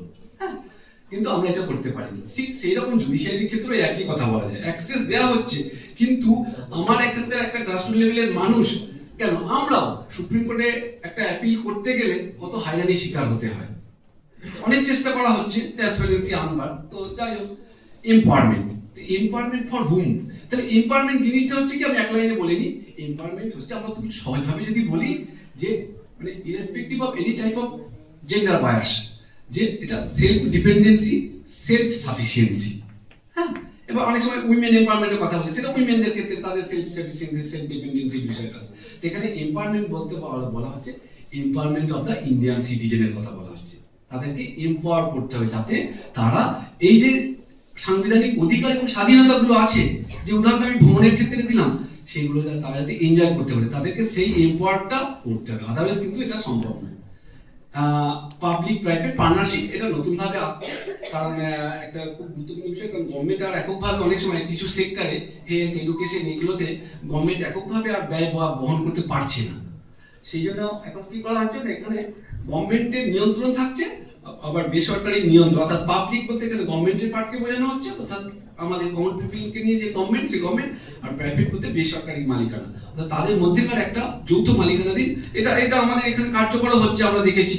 শিক্ষা, স্বাস্থ্য, এই ক্ষেত্রে খুব ভালো উদাহরণও রয়েছে। হ্যাঁ, অনেকগুলো প্রাইভেট ইউনিভার্সিটি আমাদের এখানে হয়েছেও, তো সেই বিষয়গুলো এখানে রয়েছেও। হ্যাঁ, তো সার্ভিস ডেলিভারি খুব গুরুত্বপূর্ণ।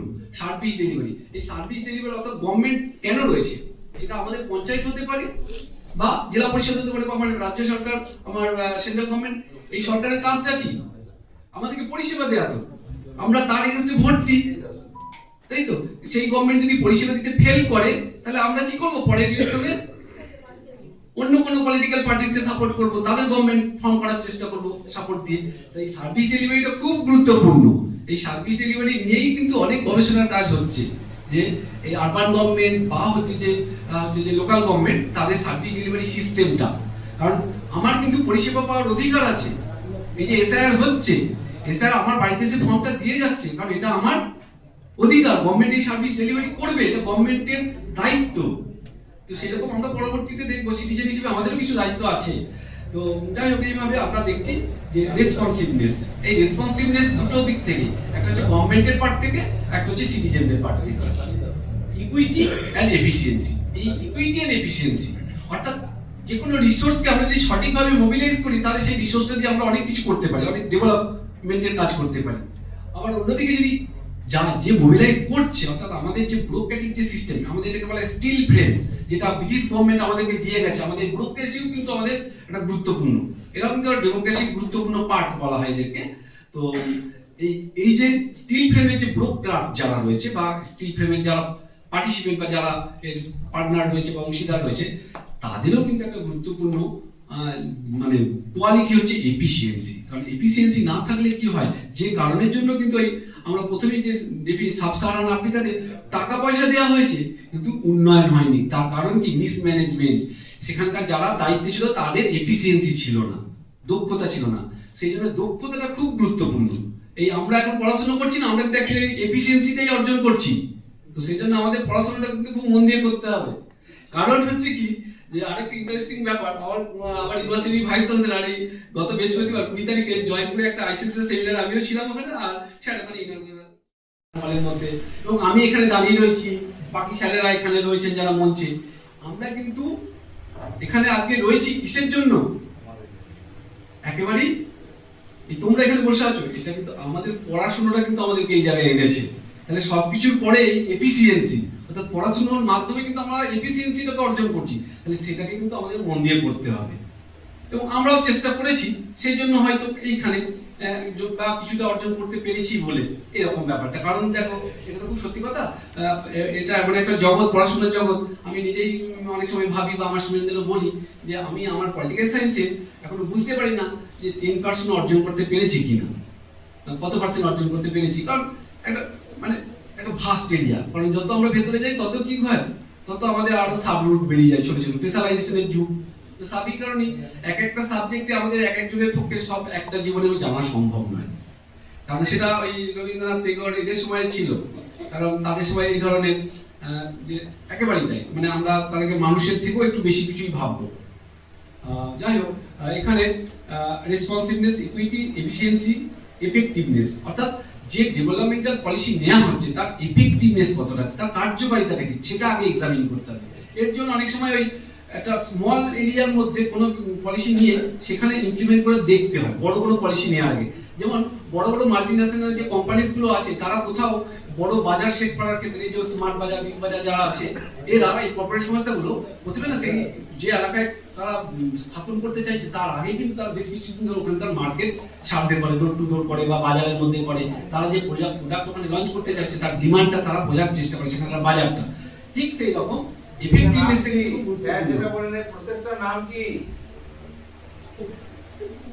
তোমাদের বিয়েতেও থাকে পাইলট স্টাডি। একেবারেই তাই, পাইলট প্রজেক্ট বলা হয় প্রজেক্টের ক্ষেত্রে।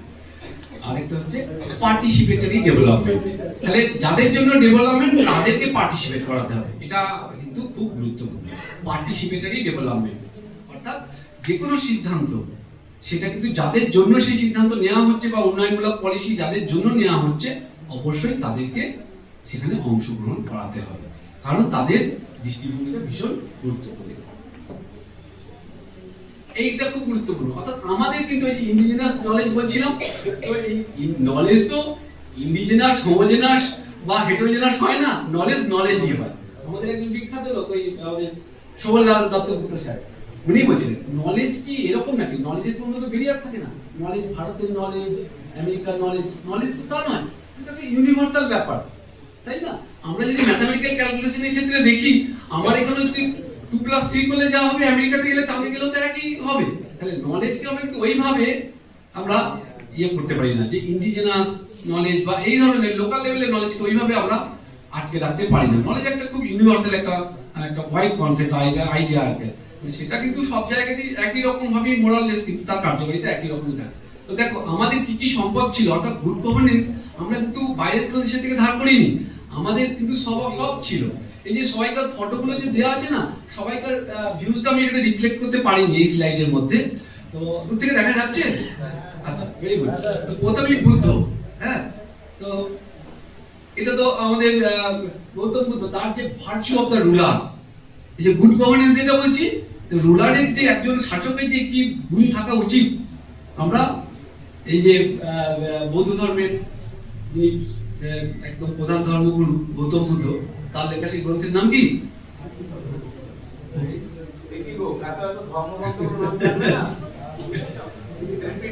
হ্যাঁ, এই তার মধ্যেই কিন্তু ওই রুলারের কোয়ালিটিটা লেখা আছে। তো আমরা জানি গৌতম বুদ্ধ নিজেও একটা রয়্যাল ফ্যামিলি থেকে বিলংস করতো, তারপর সে সংসার ছেড়ে দিয়ে চলে যায়, যাই হোক। তো সেখানে কিন্তু ভার্চু অফ দ্য রুলার, আমরা গুড গভর্নেন্স গুলো কিন্তু আমাদের এসেন্সটা খুঁজছি আর কি, আমাদের কনস্টিটিউশন যে অ্যাডাপ্ট করেছে তার এসেন্সটা আবার কোথা থেকে, কনস্টিটিউশন যারা মেকার যারা তারা নিয়েছিল। তো দ্বিতীয় আমরা কৌটিল্যর আগে আমরা পড়েছি, কৌটিল্যের এখানে আমি মেনশন করেছি যেটা দণ্ডনীতি, অর্থাৎ কি এটা বিচার ব্যবস্থার সঙ্গে যুক্ত, শাস্তি, অর্থাৎ কি ধরনের অপরাধ করলে কি ধরনের শাস্তি হয় সেটা আমরা কৌটিল্যর ওই যে অর্থশাস্ত্র সেখানে আমরা পাচ্ছি। এবং সব থেকে গুরুত্বপূর্ণ যেটা নিয়ে বর্তমানে বহু চর্চা হচ্ছে, হিউম্যান রিসোর্স ডেভেলপমেন্ট এবং রেসপন্সিবল ব্যুরোক্রেসি। আমরা সবাই কি হিউম্যান রিসোর্স, ইন্ডিয়ার এই যে রিসোর্সটা ইন্ডিয়া যদি মোবিলাইজ করতে পারে, বলতে পারে যে গোটা পৃথিবী একদিকে হলো, ইন্ডিয়া কিন্তু এই রিসোর্সটা যদি ঠিকঠাক করে মোবিলাইজ করতে পারে, ইন্ডিয়া কিন্তু একেবারেই রিসোর্সই কিন্তু গোটা ওয়ার্ল্ডকে পরিচালনা করছে। সে তুমি সুন্দর বিষয় থেকে শুরু করে আপনি কিন্তু ইন্ডিয়ান রিসোর্সটা একটা বড় জায়গা একেবারে। তো সেই রিসোর্সটা কিন্তু খুব গুরুত্বপূর্ণ। এবং রেসপন্সিবল ব্যুরোক্রেসি এগুলো আমরা, এবং রুল অফ ল এগুলো আমরা কোথায় পাচ্ছি না, কৌটিল্যর ওই অর্থশাস্ত্রের মধ্যেই কিন্তু আমরা এগুলো পাচ্ছি, এগুলো কোনো নতুন কনসেপ্ট নয় কিন্তু, সেটাই আমি দেখাতে দিয়েছি। রামমোহন রায়, আমি নিজে হচ্ছি সৌমেন রায়, তবে প্রাউড ফিল করি আর কি রামমোহন রায় সম্পর্কে বলতে গেলে। যাই হোক, তার সঙ্গে আমার কোনো এমনি কোনো মানে হেরিটেজিক্যালি মানে কোনো কানেকশন নেই, তো যাই হোক, এটা আমি জাস্ট একটু মজা করলাম। তো রামমোহন রায়, তো আরেকজন বিখ্যাত লোক আছে আমাদের আচার্য প্রফুল্লচন্দ্র রায় আর কি। তো রামমোহন রায়ও কিন্তু তার সম্পর্কে অনেক সমালোচনা হয়, তাকে বলা হয় ফিউডালদের রিপ্রেজেন্টেটিভ ছিল, মানে সামন্ততন্ত্রের প্রতিনিধি হিসেবে সে ইংল্যান্ড গিয়েছিল, তাদের প্রতিনিধিত্ব করে জমিদারদের বাঁচাতে দিয়েছিল। রামমোহন রায় ভারতের ব্রিটিশ শাসনটা আরো 200 বছর চেয়েছিলেন, তার কারণটা কিন্তু তিনি তার নিজের স্বার্থে চেয়েছিলেন তা নয়, কিন্তু কারণ কি, কারণ রামমোহন রায় হচ্ছে আমাদের বলতে পারি যে এই আধুনিক সময়টা ভারতের ক্ষেত্রে বা এশিয়ার ক্ষেত্রে যখন সূচনা হচ্ছে, রামমোহন রায় হচ্ছে প্রথম ব্যক্তি যে সর্বপ্রথম এই কথাগুলো বলেছিল। ডেমোক্রেটিক গভর্নমেন্টের যে কোয়ালিটিস বা ফিচার্স বা উপাদান, সেইগুলো আমরা দেখছি কি না, রুল অফ ল এর কথা বলছে, ফ্রিডম অফ প্রেস এন্ড স্পিচের কথা বলছে, বাক স্বাধীনতা, মতামত স্বাধীনতার কথা বলছে তিনি, হ্যাঁ, এবং এই যে press and media, individual liberty, যেটা খুব গুরুত্বপূর্ণ। এই ইন্ডিভিজুয়াল লিবার্টি আরেকটা দিক আছে, এটা হচ্ছে অনেকটা লিবারালিজমকে সাপোর্ট করে। ইন্ডিভিজুয়াল লিবার্টি এবং রিপ্রেজেন্টেটিভ গভর্নমেন্ট, যে গভর্নমেন্ট আমরা আজকে অ্যাডাপ্ট করেছি পার্লামেন্টারি ডেমোক্রেসির মাধ্যমে, তাহলে সেটা রামমোহন রায় 1772 সালে জন্মগ্রহণ করেছিল, 1833-এ মারা গেছে। তাহলে সে আজকের দিনেও কত রিলেভেন্ট দেখতে পেরেছিল। তাহলে এই উপাদানগুলো কিন্তু আমরা পাচ্ছি। তাহলে এদেরকে কিন্তু আমাদেরকে একটু জানতে শিখতে হবে আর কি। ঈশ্বরচন্দ্র বিদ্যাসাগর তো আমাদের খুব মানে কাছের মানুষ। তো ঈশ্বরচন্দ্র বিদ্যাসাগরের আমরা রামমোহন রায়কে জানি কি ব্যানাম সতী প্রথা, তাই তো, সতীদাহ নিবারণের জন্য আমরা জানি। বিদ্যাসাগরকে আমরা জানি কি বিধবা বিবাহ, স্যার বলে দিয়েছেন বিধবা বিবাহ, তাই তো। আবার নারী শিক্ষা গুরুত্বপূর্ণ জায়গা, সেই সবগুলো মিলিয়ে আমি এখানে রেখেছি সোশ্যাল জাস্টিস, যার মধ্যে সবগুলো শুধু নারী শিক্ষা, বিধবা বিবাহ, বহু শিক্ষা অর্থাৎ কৌলিন্য প্রথার অবসান, তিনি সবগুলোই চেয়েছিলেন। এবং নারী শিক্ষার জন্য তিনি, উইমেন এম্পাওয়ারমেন্টের জন্য তিনি কি কি করার চেষ্টা করেছিলেন, নিজের চাকরি সত্ত্বেও ছেড়ে দিয়েছিলেন। এই নিয়ে তো বলার অপেক্ষা রাখে না। তো আমাদের দেখছি এই যে নোবেল কোয়ালিটিস অর্থাৎ গুড গভর্নেন্স বা আদর্শ শাসন ব্যবস্থার যে গুণগুলো আমরা তাদের কাছ থেকে আমাদের সংবিধান পাচ্ছি, আমরা দেখে নিচ্ছি। এরপরে মহাত্মা গান্ধী, রামরাজ্য, এই রামরাজ্য বলতে কিন্তু আমরা অনেক সময় একটা ওই ইন্টারপ্রিট করার ক্ষেত্রে একটা সমস্যা হয়ে যায় যে এই রামরাজ্য কিন্তু অযোধ্যার রামের কথা ঠিক বলা হচ্ছে না এখানে। এখানে রাম বলতে একটা আইডিয়াল রুলারের কথা বলা হচ্ছে, অর্থাৎ যেখানে আইনের শাসন বা যেটাকে আমরা বলি ধর্মের শাসন বলি, যেখানে শাসকের আইন নয় আইনের শাসন যেখানে থাকবে, অর্থাৎ রুল অফ দ্য ল। এই রামরাজ্য বলতে সেখানে সেটাই বলতে চেয়েছেন গান্ধীজি। এবং আরো ভালো করে বললে তিনি একটা ডিসেন্ট্রালাইজড ভিলেজ সোসাইটির মাধ্যমে এটা এক্সামিন করতে চেয়েছিলেন, অর্থাৎ যেখানে কোনো স্টেটের অথরিটি থাকবে না, সেখানে প্রত্যেক নাগরিক স্বাধীন থাকবে এবং একটা বিকেন্দ্রীকৃত পদ্ধতিতে শাসন ব্যবস্থা পরিচালিত হবে, উৎপাদন ব্যবস্থা পরিচালিত হবে। এবং কি হবে, আমরা সেলফ রেগুলেটেড, আমরা প্রত্যেকের প্রশাসক হিসাবে বা শাসক হিসাবে কাজ করবো, আমরা প্রত্যেকের স্বনিয়ন্ত্রিত ব্যক্তি মানুষ বা নাগরিক হিসাবে নিজেদেরকে গড়ে তুলবো। তো যাই হোক, এরকম একটা ব্যবস্থা রামরাজ্য, যেখানে আমরা খুব ভালোভাবে বললে রুল অফ লয়ের কথাটাই তিনি বলছেন। নেতাজি সুভাষচন্দ্র বোস, এই যে আরেকজন আইকন, মাত্র কত বছর আমরা তাকে পেয়েছিলাম, মাত্র 48 বছর তার বয়সের পর্যন্ত। তার মধ্যে কর্মজীবনে আমরা পাচ্ছি ওই 20 থেকে 25 বছর আইসিএস ছাড়ার পর থেকেই। তো তরুণের স্বপ্ন একটু পারলে পড়ে নেবে, তোমরা হয়তো অনেকে পড়ে ফেলেছো, মানে অসাধারণ। মানে আমরা যে দেশের জন্য কিছুই করছি না, তখন বুঝতে পারি এই তরুণের স্বপ্ন পড়লে যে একটা লোক আইসিএস ছেড়ে দিয়ে দেশের কাজ করার জন্য তার কি মানে নিজের আর্জ। আর আমরা নিজের কাজটাই ঠিকভাবে করি না, নিজেদের পড়াশোনাটা সবাই একটু ফাঁকি দিয়ে করার চেষ্টা করি। সুভাষচন্দ্র বোসের যে national planning, national development planning, তো প্ল্যানিং লিখেছি আমি, ন্যাশনাল ডেভেলপমেন্ট প্ল্যানিং। তো ভারতকে স্বাধীন করা শুধু নয়, ওই বয়সী ভারত স্বাধীন হওয়ার পর ভারত রাষ্ট্র হিসেবে কেমন হবে, তিনি এই শব্দ এখানে আমি সবটা লেখা জানি তো, ডেমোক্রেটিক রিপাবলিকের কথা তিনি ভেবেছিলেন। তার বেসটা হবে সোশ্যালিজম, সমাজতন্ত্র, এবং ডেমোক্রেটিক রিপাবলিক অর্থাৎ গণতান্ত্রিক প্রজাতন্ত্রের কথা তিনি ভেবেছিলেন। মানে খুব গুরুত্বপূর্ণ জায়গা। এই একমাত্র লোক যে বলেছিল, যে বলার সাহস দেখিয়েছিল যে you give me blood I shall give you freedom. আর কেউ বলে না, এখন সবাই কি বলে, I give me blood I give you a card, আর if you receive a blood when you are required, তাই তো। আর কেউ এটা বলতে পেরেছিল কি, এই একমাত্র বাঙালি যে বলতে পেরেছিল, তাই তো।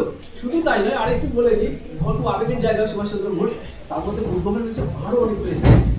কারণ তৎকালীন ভারতবর্ষের জন্য তিনি একা বেরিয়ে পড়েছিলেন সেই ভারতবর্ষকে স্বাধীন করার জন্য, তাই তো।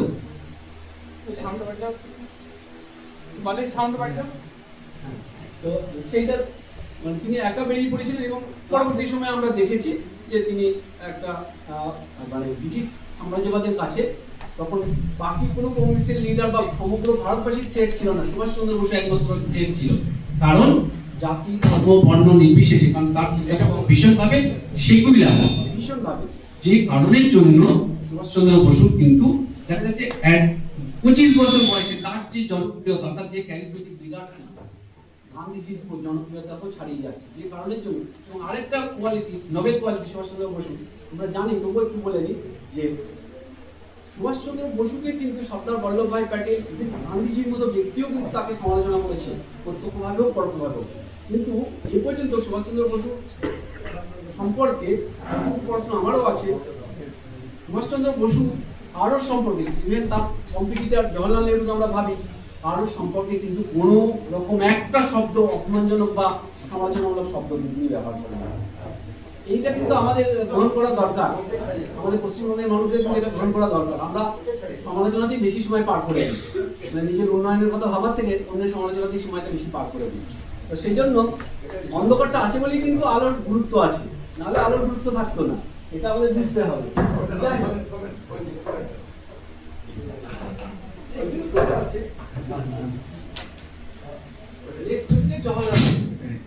হ্যালো,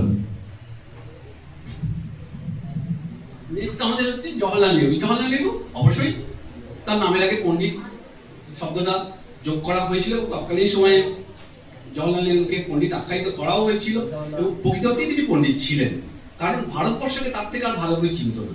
বিশেষ করে স্বাধীনতা পূর্ব 1936-এর পর থেকে জওহরলাল নেহরুর চিন্তা ভাবনা কিন্তু চেঞ্জ হচ্ছে, সেই একই রকম ভাবে। এবং আরেকটা বলি, সুভাষচন্দ্র বসুর একটা মহানুভবতার কথা, যে তিনি রাশিয়ার অনুকরণে সমাজতান্ত্রিক ব্যবস্থাটাকে ভারতে চাইলেন এবং প্ল্যানিং কমিশন সেট আপ করলেন 1936-এ। তিনি নিজে কিন্তু তার চেয়ারম্যান হলেন, চেয়ারম্যান করলেন তাকে জওহরলাল নেহরুকে, তিনি কিন্তু নিজে কিন্তু থাকলেন না সেখানটায়। এবং আমরা তারপর দেখছি দ্বিতীয় বিশ্বযুদ্ধের সময় এদের সঙ্গে মত পার্থক্য হচ্ছে, এই জওহরলাল নেহরু একটা মত দিচ্ছে, গান্ধীজি একটা দিচ্ছে, এবং সুভাষচন্দ্র বসু, তখন সুভাষচন্দ্র বসু নিজেকে সরিয়ে নিলেন এবং তখন তিনি সশস্ত্র বিপ্লবের দিকে অগ্রসর হলেন। যাই হোক, এই জওহরলাল নেহরুর যে স্পিচটা এখানে লেখা রয়েছে, ডায়াস টু ডেস্টিনি স্পিচ, কখন দিচ্ছে না 15 আগস্ট, অর্থাৎ 14ই আগস্ট রাত 12টার পরে যখন আমাদের ক্ষমতা হস্তান্তর হচ্ছে, দলিলে সই হচ্ছে, ঠিক সেই সময় স্পিচটা দিয়েছেন। এই স্পিচটা একটু আমি পড়ছি না, একটু আমরা দেখে নেবো স্পিচটা। হ্যাঁ, এটা ভীষণ ইম্পর্টেন্ট। এর মধ্যে গোটা ভারতবর্ষের যে প্রবলেম সবটা এখানে লেখা যায় 3-4 লাইনে। একবার আমরা দেখে নিই, তারপর আমরা এক্সপ্লেনেশন যাব। মানে একদম তিনি পভার্টি, ইগনোরেন্স, ডিজিজেস সব বিষয়গুলো, অর্থাৎ কন্টেম্পোরারি ভারতবর্ষের যে যে সমস্যাগুলো ছিল একদম এই লাইনের মধ্যেই তিনি সুন্দর করে মানে সেই বিষয়টা। এবং কি করতে হবে, ওইটা এই TWO2টা না, তোমরা একটু ডাব্লিউটা বাদ দিয়ে পড়বে, TO2 পড়বে। হ্যাঁ, ওটা একটু ভুল হয়ে গেছে। হ্যাঁ, আমি তো সেই রাত্রে ঘুম চোখে অনেক সময় স্লাইড তৈরি করেছি, তো বললাম না স্টুডেন্ট, তো এখন ওই জন্য ভুল তোমাদের মধ্যে একটা হয়ে গেছে আমারও। তো যাই হোক, এটা TO2 পড়বে, TWO না। হ্যাঁ, for democratic progressive nation and create a social, economic and political institution which will ensure justice, ওইটা ওই লাস্টে একটু ফেয়ারনেস হবে। হ্যাঁ, না সরি, ফুলনেস অফ লাইফ, ঠিক আছে, fullness of life to every man and women. মানে এইটার মধ্যে তৎকালীন সময় ভারতবর্ষের কি প্রয়োজনীয়তা, কি প্রবলেম ভারতবর্ষ ফেস করছে, প্রায় বলা যায় সবটাই তিনি ধরার চেষ্টা করেছেন। এইখানে কতগুলো প্যারামিটারকে দেখেছি, আমরা খানিকটা আগে আলোচনা করে নিয়েছি যে গুড গভর্নেন্সের যে প্যারামিটারগুলো বা যে এগুলোকে আমরা যে গুড গভর্নেন্স ঠিক কি করতে চাইছি, হ্যাঁ সেই জিনিসগুলো, যে good governance must aim at expansion of social opportunities and removal of poverty. এই পভার্টি এলিমিনেশনটা গুড গভর্নেন্সের একটা গুরুত্বপূর্ণ জিনিস, যেটা ওই ডেমোক্রেটিক ডিসেন্ট্রালাইজেশনেরও একটা গুরুত্বপূর্ণ লক্ষ্য হচ্ছে দারিদ্র দূরীকরণ। যেটা আমাদের দেশে আমরা এবার পরবর্তী সময় আস্তে আস্তে আমরা এই অ্যাপ্লাইয়ের দিকটার দিকে প্রবেশ করবো। তো এইগুলোকে আমরা একটু দেখে নিই, এরপরে এইগুলোর অ্যাপ্লাই কিভাবে আমাদের দেশে হচ্ছে সাংবিধানিক পদ্ধতিতে, সেটা আমরা দেখবো।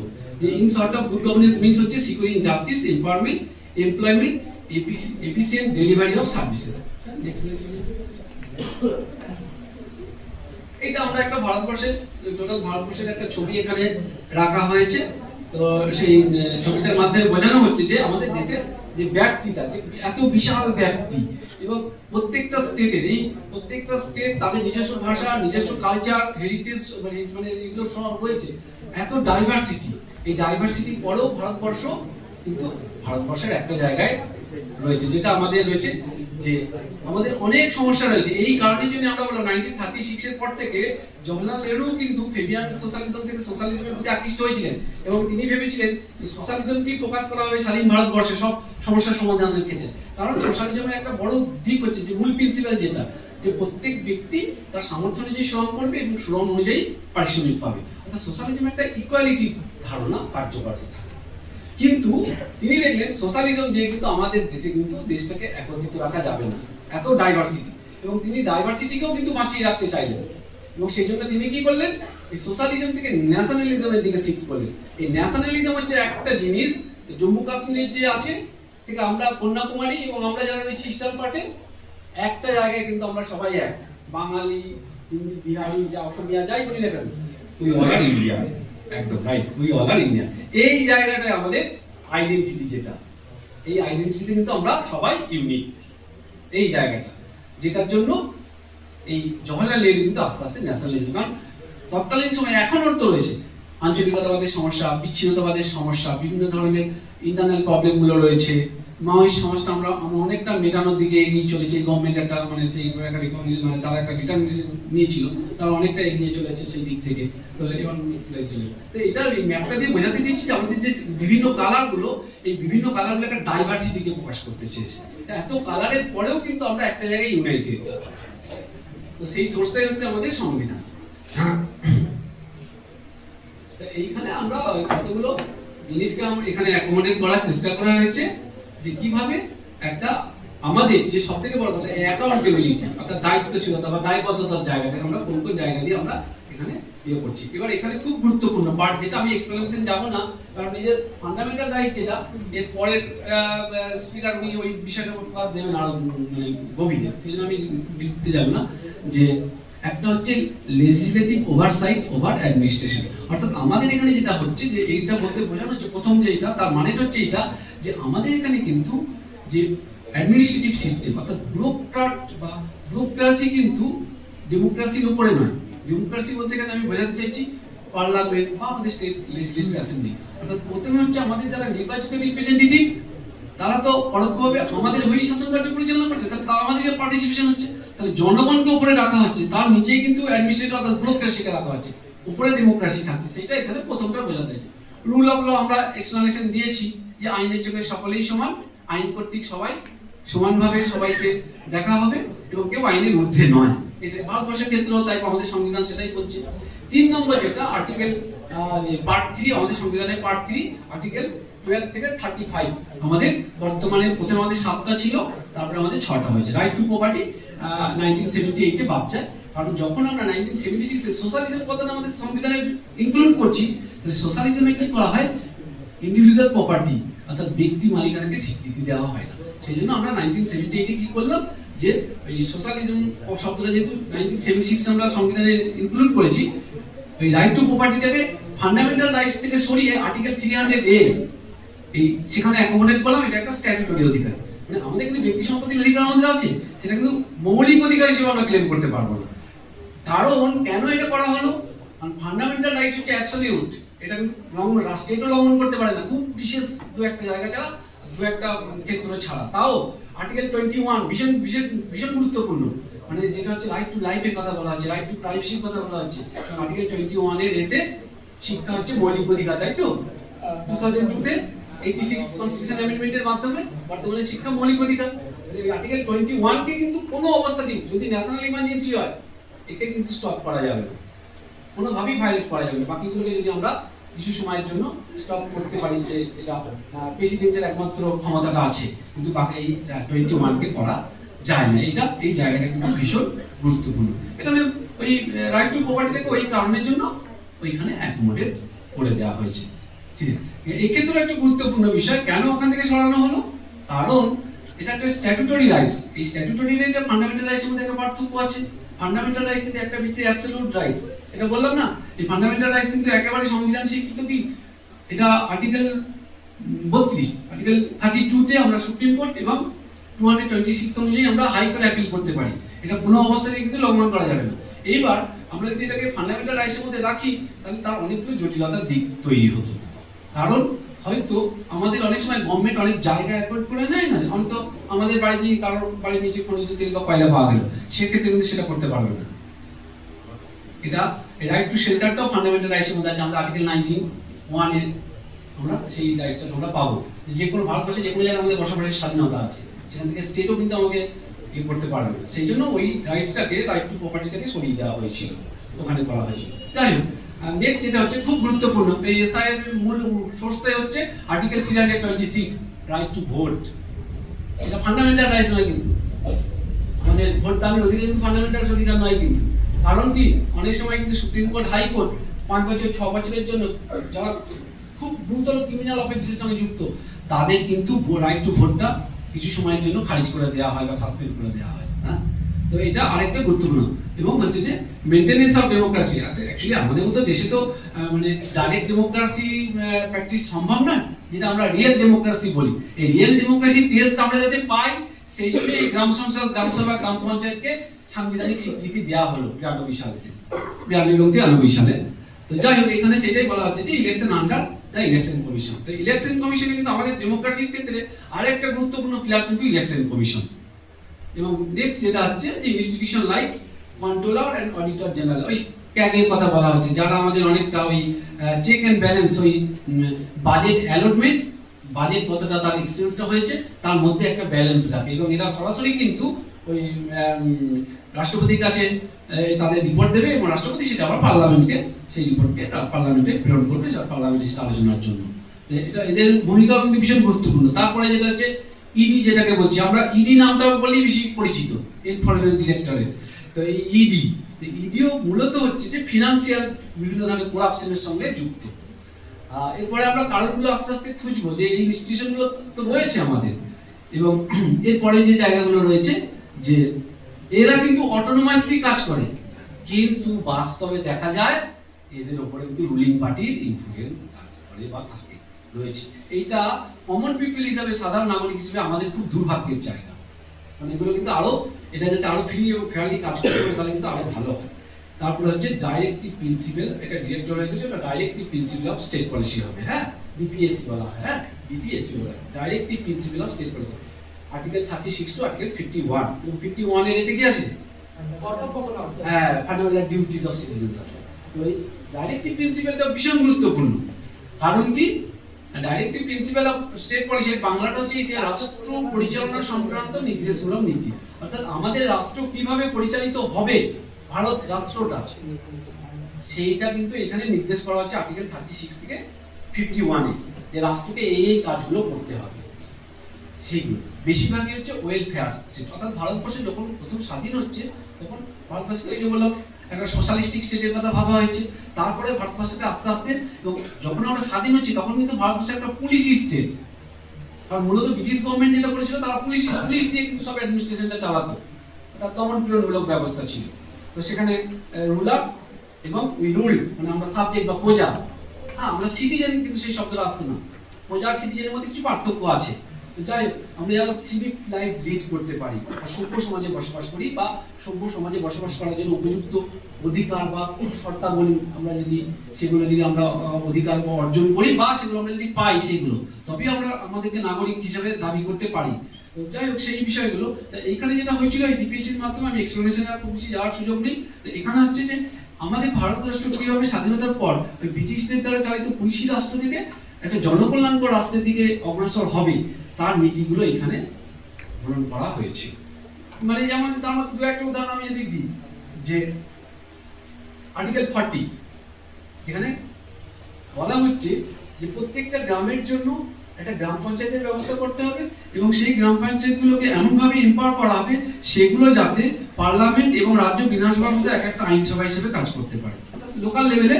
এটা অবশ্যই একটা মজার ব্যাপার আছে, এখানে ওই আম্বেদকর কিন্তু এটা চাননি, ভীষণ অপোজ করেছিল। কারণ আম্বেদকর ওইখানটা অপোজ করেছিল, তার কারণ হচ্ছে তিনি সবাইকে ভোটাধিকার দেওয়ারও অপোজ করেছিল। কারণ হচ্ছে বলছে যে যারা এটার মিনিং বোঝে না, এখনো কিন্তু আমাদের এই ঘটনা কিন্তু আমাদের সমাজে রয়েছে, যারা মানে পলিটিক্যালি মোবিলাইজ, কিন্তু যাকে মোবিলাইজ করা হচ্ছে সে কিন্তু জানি না সে কি কারণে মোটিভেটেড হচ্ছে বা মোবিলাইজড হয়েছে।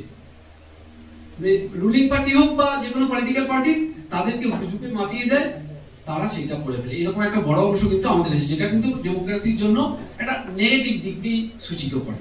এটা হওয়া উচিত না, কারণ এখানে সবসময় কনসাস বা আমাদের একটা সচেতন নাগরিকের কথাই বা সিটিজেনদের কথাই কিন্তু বলা হচ্ছে, এটা কিন্তু একটা নেগেটিভ দিক। যাই হোক, তো এইখানে অনেকগুলো গুরুত্বপূর্ণ দিক, তার মধ্যে ওইটা একটা করা হয়েছিল এবং এটা গান্ধীজি কিন্তু স্ট্রংলি এটা চেয়েছিলেন এবং শেষ পর্যন্ত গান্ধীজির সম্মান রক্ষার্থে আর্টিকেল 40, এখানে 40 মানে 40 নম্বর ধারায় আমাদের সংবিধানে এটাকে যুক্ত করা হয়েছিল, পঞ্চায়েত ব্যবস্থাটাকে। কিন্তু এখানে মজার ব্যাপার, এই 36 থেকে 51 এইটার আবার একটা মজার ব্যাপার আছে। এইটা নিয়ে কিন্তু এই আর্টিকেল 12 থেকে আর্টিকেল 35 এইটা কিন্তু justifiable and protected by the law of the court, অর্থাৎ এগুলো কিন্তু যে আদালত কর্তৃক কিন্তু এগুলো রক্ষিত এবং কার্যকর। কোনো কারণে আর্টিকেল 12 থেকে 35 অর্থাৎ যেটা fundamental rights, right to equality, right to liberty, right against exploitation, right to religious freedom আর cultural and educational rights, article 32 very important, যেটা আমরা বলছি সুপ্রিম কোর্টে যেটা আমরা কি করতে পারি, এটা বলে রাখা দরকার। এটাকে বলা হয় সোল অফ আওয়ার কনস্টিটিউশন। কেন বলা হচ্ছে? আমাদের সংবিধানের আত্মা বলা হচ্ছে। আর আর্টিকেল 32 এটা কিন্তু সুশাসনের জন্য একটা গুরুত্বপূর্ণ, কারণ আমাদের আর্টিকেল 30 হচ্ছে রাইট টু কনস্টিটিউশনাল রেমিডিজ, অর্থাৎ ওই আগের 5টা মৌলিক অধিকার যদি আমাদের লঙ্ঘিত হয় তখন এই রাইট টু রেমিডিজ বা সাংবিধানিক প্রতিবিধানের অধিকার আর্টিকেল 32 অনুযায়ী আমরা ওই 5টার জন্য অভিযোগ জানাতে পারবো।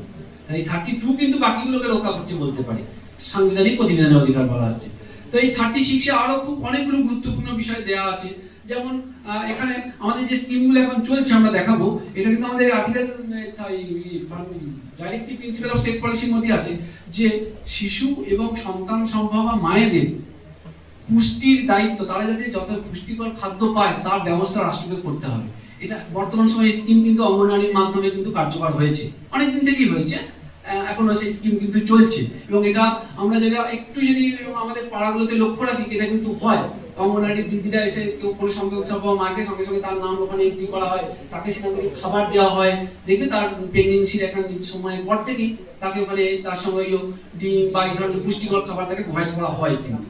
এবং এর সঙ্গে আরেকটা এখানেও ছিল, যেটা পরবর্তী সময় ফান্ডামেন্টাল রাইটসও আসছে, আবার ফান্ডামেন্টাল ডিউটিসও যাচ্ছে, যেটা আমাদের 11 নম্বর যে 11 যে ফান্ডামেন্টাল ডিউটিস, যে প্রত্যেক অভিভাবকের কর্তব্য হচ্ছে 6 থেকে 14 বছর বয়স্ক প্রত্যেক শিশুর জন্য প্রাথমিক শিক্ষার ব্যবস্থা করা, সেটাও কিন্তু এখানেও অন্তর্ভুক্ত ছিল। এছাড়াও বৃদ্ধ বয়সে আমার রাষ্ট্রের কাছ থেকে উপযুক্ত চিকিৎসা এবং খাদ্যের সংস্থান সংক্রান্ত নিরাপত্তা পাওয়ার অধিকার আছে, বা সেই ব্যবস্থাটা অধিকার নয়, এখানে সেই তার ব্যবস্থা রাষ্ট্র করবে, সেই সংস্থানটাও কিন্তু এই নির্দেশমূলক নীতির মধ্যে আছে।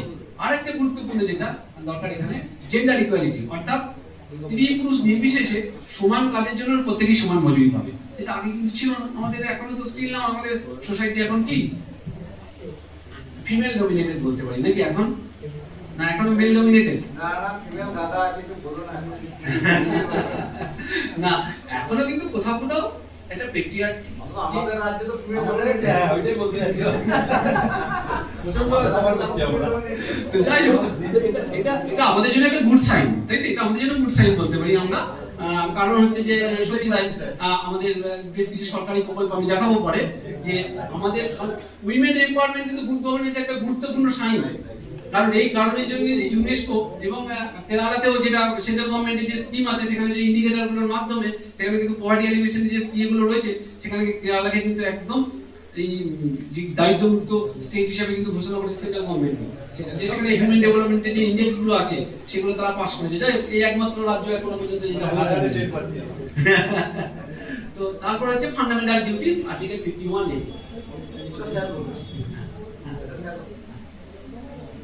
এরপরে যেগুলো আছে আর কতগুলো বিষয় আমরা এখানে রেখেছি, আমাদের যেগুলো আছে, আমাদের যেগুলো আছে সেগুলো আমরা এখানে দেখার চেষ্টা করেছি। যে ইন্ডিপেন্ডেন্ট জুডিশিয়ারি আমাদের আছে, জুডিশিয়াল অ্যাক্সিডেন্ট এবং পাবলিক ইন্টারেস্ট লিটিগেশন, এটা খুব গুরুত্বপূর্ণ। এই পাবলিক ইন্টারেস্ট লিটিগেশন যেটা রাইট টু ইনফরমেশন এসছে না, বলতে পারি এর সোর্স ধরি। এই পাবলিক ইন্টারেস্ট লিটিগেশন এর 1983 কে 85 আমার ঠিক মনে হয়, পিএন ভাগবতী 85 মনে হচ্ছে, জাস্টিস পিএন ভাগবতী একটা পোস্ট কার্ড একজন দিয়েছিল নাগরিক, সেই পোস্ট কার্ড থেকে একটা অ্যাপিল হিসেবে ধরেছিল, সেই ধরে পিএলআই এর ধারণাটা আসছে, পাবলিক ইন্টারেস্ট লিটিগেশন, অর্থাৎ জনস্বার্থে, মানে আমার ব্যক্তিগতভাবে সমস্যা নয়, কিন্তু জনস্বার্থে আমাদের এইটা অধিকার আছে যে আমরা কিন্তু কোর্টের কাছে অ্যাপিল করতে পারি, যেটা প্রচুর মামলা এখন হয় জনস্বার্থে, বিভিন্ন সময় হয় না। তার উৎসটা কিন্তু এই পিএলআই, যেটা 1985-এ ওই পিএন বা জাস্টিস পিএন ভাগবতী তখন এই একটা পোস্ট কার্ড একজন দিয়েছিল এবং সেইটা নিয়ে বিভিন্ন সময় আমাদের 1995 মুখ্য সচিবকে একটা সুপ্রিম কোর্ট একটা এই ধরনের একটা অর্ডার বা অ্যাডভাইসারি পাঠিয়েছিল যে এই বিভিন্ন বেকার যারা শ্রমিক যারা তাদেরকে চিহ্নিত করে তাদের উপযুক্ত কর্মসংস্থানের ব্যবস্থা করা। এটা সেই সমস্যা আমরা এখনো ফেস করছি, মাইগ্রেন্ট লেবারদের সমস্যা আমরা এখনো ফেস করছি। এছাড়াও যেটা right to information, right to information হচ্ছে 2005 সালে আমাদের right to information act pass হয়ে গেছে, তাই তো? বর্তমানে কিন্তু আমরা কিন্তু জানতে পারি প্রত্যেকটা ক্ষেত্রে এই এডুকেশনাল ইনস্টিটিউশন একটা করে সেল রাখতে হয়েছে, রাইট টু ইনফরমেশন একদিন করে অফিসার নোডাল অফিসার রাখতে হয়েছে। ভীষণ মানে পাওয়ারফুল অ্যাক্ট একটা, এটা ডেমোক্রেসির জন্য এবং এটা গুড গভর্নেন্সের একটা অন্যতম ইন্ডিকেটর, গুরুত্বপূর্ণ ইন্ডিকেটর। এবং নেক্সট হচ্ছে representative democracy and Democratic governance. আমরা রিপ্রেজেন্টেটিভ ডেমোক্রেসি আমরা প্র্যাকটিসটা করি তো, তাই তো? আমরা এমএলএ এমপি এবং লোকাল লেভেলে পঞ্চায়েত কাউন্সিলর তাদেরকে আমরা নির্বাচিত করি তো সরাসরি নির্বাচনের মাধ্যমে। তাই রিপ্রেজেন্টেটিভ ডেমোক্রেসি আমরা অনুশীলন করছি, সেটা আমাদের রয়েছে, আমাদের কি কি রয়েছে সেগুলো আমরা দেখাতে চাই। এবং right to life and freedom of speech, এটা হচ্ছে আর্টিকেল 21, রাইট টু লাইফ, খুব গুরুত্বপূর্ণ। যেটা বললাম না, যেটা কোনো অবস্থাতেই স্টপ রাখা যায়নি। ইভেন ন্যাশনাল ইমার্জেন্সি, আমাদের 3বার ন্যাশনাল ইমার্জেন্সি হয়েছিল, তখনও কিন্তু এটাকে স্টপ রাখা যায়নি। নেক্সট স্লাইডে চলে যাই। অলরেডি 1 ঘন্টা হয়ে গেছে আমার। এইটা আমরা এইবার দেখছি ভারত স্টেট হিসাবে কিভাবে গুড গভর্নেন্সের দিকে গেছে। আমি একদম রিসেন্ট উদাহরণগুলোকে আমি রেখেছি, হ্যাঁ, সংক্ষেপে আমি বলে নিই একটু। যে এখানে প্রথমে আমরা যেটা দেখছি, আগেই বলছেন যে রাইট টু ইনফরমেশন অ্যাক্ট 2005। তো এই অ্যাক্টটা কিভাবে করা হচ্ছে, যে became A tool of good governance specially in sectors of employment of women, development of youth, rights with respect to democracy and for the under privilege and participatory good governance. অর্থাৎ এই জায়গাগুলো কিন্তু good governance, right to information কিন্তু ভীষণভাবে একটা কার্যকরী একটা হাতিয়ার আমাদের নাগরিকদের। এটা কিন্তু শাসকের হাতিয়ার নয়, এটা আমাদের নাগরিকদের একটা হাতিয়ার। এগুলোকে আমাদেরকে জানতে হবে যে আমি যদি কোথাও ডিপ্রাইভড হই, আমাকে যদি কোথাও এক্সপ্লয়েটেড করা হচ্ছে বা এক্সপ্লয়েট করা হচ্ছে যদি মনে হয়, আমার কিন্তু রাইট আছে একটা 10 টাকার স্ট্যাম্প পেপার বা একটা ওই ডেবিট পেপার যেগুলো 10 টাকার, তার সেখানেই আমরা সরাসরি অ্যাপিল করতে পারি। যদি আমরা বাই পোস্ট করি তাহলে আমাকে একটা খাম এবং উপযুক্ত পোস্টেজ দিয়েছে আমাকে রিপ্লাই করার অধিকার আছে। আমাদের ইউজিসিতে প্রচুর এরকম হয়, তোমাদের ছাত্রছাত্রীদের পক্ষ থেকেও হয়, হ্যাঁ। বহু সংখ্যক অনেক সময় ওই যে জালি ডিগ্রি ধরা পড়ছে, সেগুলো কিন্তু এই আর্টিকেলের মাধ্যমেই কিন্তু সেগুলো অনেক সময় পাবে। একটা এক্সারসাইজ করে দে আর ওয়েভার অ্যাবাউট আমি জানি, সেজন্যই বলছি স্টুডেন্টরা সবথেকে বেশি অ্যাওয়ার্ড, হ্যাঁ। 1 টাকা ফিস এদিক ওদিক হলেই মুশকিল হয়ে যাবে। যাই হোক, এই অ্যাক্টটা কি করছে না, this act helps to promote transparency which is one of the major characteristics of good governance. তাই আরটিআই অর্থাৎ রাইট টু ইনফরমেশন, তথ্য পাওয়ার অধিকার নাগরিকদের, এটা একটা গুরুত্বপূর্ণ একটা হাতিয়ার কিন্তু সুশাসনের। নেক্সট হচ্ছে ই গভর্নেন্স। আজকে দেখো ই গভর্নেন্স এমন একটা জিনিস, আমাদের দেশে যে এত বড় এই যে শিক্ষা সংক্রান্ত কেসটা ধরা পড়লো না, এটা বলা হচ্ছে যে কি বলে অর্গানাইজড ক্রাইম বা একটা ইনস্টিটিউশনাল করাপশন বলা হচ্ছে, সেটা কিন্তু ই গভর্নেন্সের জন্যই ধরা পড়লো। আদারওয়াইজ যদি সবটা পেপার সলভ হতো না, ধরা পড়াটা খুব মুশকিল ছিল। কারণ পেপার তাতেও আমাদের হাড্ডি ছাড়িয়ে যাচ্ছে, যদিও যেটা পাওয়া যাচ্ছে না, তাও বলি তারপরেও কিন্তু এটা কিন্তু ই গভর্নেন্স সম্পর্কে আমাদের আইডিয়া তো আছে, আমি এটা ডিটেলে যাচ্ছি না, তাই তো? আমরা একদম দৈনন্দিন জীবনে সকালে উঠে থেকে হোয়াটসঅ্যাপ থেকে আরম্ভ করে ফেসবুক এবং ওয়েবসাইট গুগল সব ই গভর্নেন্সের আন্ডারে। এবং ই গভর্নেন্স কেন বলছি গভর্নেন্স না, আজকাল শাসন প্রক্রিয়ায় আজকাল দেখা যাচ্ছে পুরো কমিউনিকেশনটা কিন্তু ইমেইলের মাধ্যমে হয়। এই যে আমি আজকে এসেছি, স্যার আমাকে চিঠি দিয়েছে, আমি চিঠিটাকে অ্যাটাচ করে আমার রেজিস্টারকে একটা মেল করে দিয়েছি, আমি আজকে অমুক জায়গায় এই অ্যাসাইনমেন্ট ডিউটিতে আমি যাচ্ছি। এখন কিন্তু এই ফর্মাল আগে স্লিপের মতো ছিল, সেখানে করতে হয় না, পুরোটাই কিন্তু এর মাধ্যমে আমরা করে ফেলতে পারি। আমাদের সব ফর্ম ফিল আপ, তাই তো, সব ফর্ম ফিল আপগুলো এখন আমাদের এর মাধ্যমে হয়ে গেছে। এবং বড় বড় প্রশাসনিক কাজকর্মগুলো সবটাই কিন্তু আমাদের এর মাধ্যমেই কিন্তু চলছে। এবং এর পাশাপাশি গভর্নেন্স একটা বিপদ আছে কিন্তু, যেটা হচ্ছে যে স্যার খুব ভালো জানে তো, এবং হচ্ছে যে যেটা হচ্ছে বলা হচ্ছে যে ওই তার একটা এথিক্যাল দিক, অর্থাৎ প্লাজিয়ারিজম বা প্লাগারিজম, হ্যাঁ, প্লাগারিজম। আমরা অনেক সময় কি হলো, আজকে একটা আমাকে কালকে প্রজেক্ট করতে হবে, রাতারাতি কি করলাম, সোনগঙ্গা থেকে 5-7টা বা চ্যাট জিপিটি কে কাজ করি, আবার সেটাকে ধরার জন্য আমাদের একটা সফটওয়্যার করা হয়েছে। তো ওই ডিলপ্রিট আর সব কি আছে না, টার্নিটিন, হ্যাঁ, এগুলো আমাদেরকে ইউজ করতে হয়।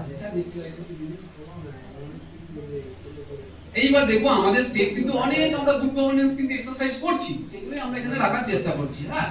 তো আমরা দেখছি ওই 1960-এর পর থেকে বিভিন্ন পোভার্টি এলিমিনেশন অর্থাৎ দারিদ্র দূরীকরণ কর্মসূচি গুড গভর্নেন্সের একটা গুরুত্বপূর্ণ দিক যেমন নাগরিকদের অধিকারগুলোকে এনশিওর করা, অন্যদিকে দারিদ্র দূরীকরণ। মানে গুড গভর্নেন্সের শর্ট ডেফিনেশনটা হচ্ছে সাউন্ড ডেভেলপমেন্টাল ম্যানেজমেন্ট, হ্যাঁ, একটা শক্তিশালী উন্নয়নমূলক ব্যবস্থাপনা। মিসম্যানেজমেন্ট কোনো অবস্থাতেই করা যাবে না। তো সেইখানে আমি কতগুলো স্কিমকে রেখেছি যেগুলো খুব সাউন্ড, যে Jawahar Rozgar Yojana for employment of the weaker section. এটা একটু বয়স্ক লোকরা জানে জহর রোজগার যোজনাটা 80 দশক 90 দশক পর্যন্ত এটা কার্যকর ছিল। তারপরে হচ্ছে যে employment accident scheme, food for work programme, Jawahar Gram Samriddhi Yojana এবং সম্পূর্ণ গ্রামীণ রোজগার যোজনা। এগুলো সবই বেশিরভাগ কি নয় ফুড ফর ওয়ার্ক, মানে রেমুনারেশন ফর ওয়ার্ক, এই ধরনের স্কিমগুলো ছিল। এই লাস্টলি যেটা সংযোজন হয়েছে যেটার ইফেক্ট মারাত্মক, সেটা হচ্ছে 2005 এই দুটো 2005 কিন্তু গুড গভর্নেন্সের দুটো মারাত্মক এক্সারসাইজ আমাদের স্টেট কিন্তু করেছে। একটা হচ্ছে right to information, UPA government 1 এর ক্ষেত্রে, ইউপিএ গভর্নমেন্ট বোধহয় 2 সম্ভবত তখন, না 1 জাস্ট 1 2004 এ ওরা এসেছে ক্ষমতায়। এবং আরেকটা যেটা ছিল 2005 যেটা হচ্ছে Mahatma Gandhi national rural employment guarantee scheme. হ্যাঁ, এটা এনজি মানে যখন অ্যাক্ট হচ্ছে তখন এ বলছি, স্কিম হলে লাস্টে আমরা এস বলছি। যাই হোক, একটাই দিচ্ছি আমরা, সেই যে একটা, এইটা কিন্তু খুব গুরুত্বপূর্ণ। এটার ক্ষেত্রে আমাদের তৎকালীন সময় যারা লেফটিস্ট ছিল তাদের 61টা রিপ্রেজেন্টেটিভ অর্থাৎ এমপি কিন্তু পার্লামেন্টে ছিল, তারা কিন্তু ইউপিএ গভর্নমেন্টের কমন মিনিমাম প্রোগ্রামের মাধ্যমে এটা করাতে পেরেছিল। এটা একটা গুড সাইন। এটা যে যাই দাবি করুক, এটা বাপপতিদের সম্পর্কে যাই বলে আমরা, তাদের একটা কিন্তু ভালো একটা দৃষ্টান্ত এটা করেছিল 100 দিনের কাজ।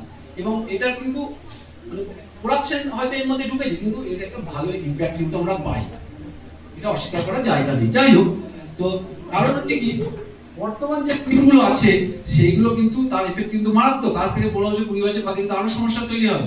অর্থাৎ আমি যদি কাজ না করে যদি স্টেট আমাকে যদি আবার কোনো অ্যালাউন্সেস দেয়, ভাতা দিয়ে দেয়, তাহলে আমি আর কাজ করব?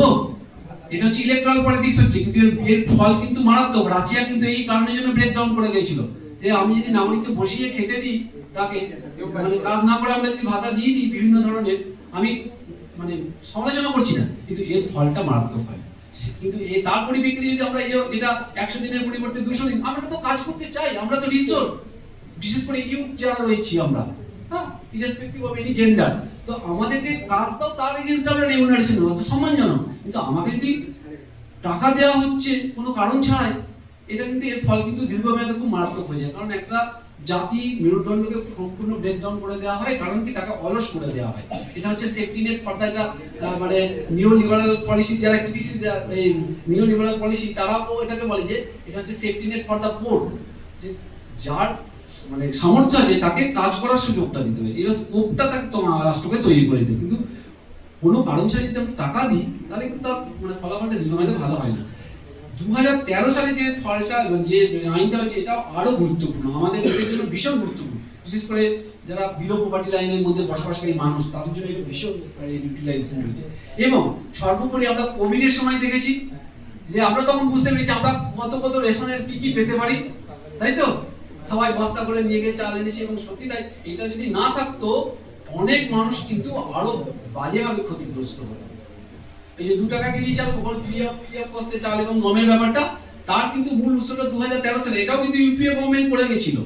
এবং এখানেও বলা হচ্ছে যে সাবসিডি, এই সাবসিডি অধিক পরিমাণে দিলেও কিন্তু আমার মুশকিল, সেই বসিয়ে খাওয়ানো হচ্ছে আর কি অনেকটা। তাহলে তোমার কি হবে? শরীরের মেদ বেড়ে যাবে, কোলেস্টেরল বেড়ে যাবে, রক্ত মোটা হয়ে যাবে, হার্ট অ্যাটাকের সম্ভাবনা বেড়ে যাবে।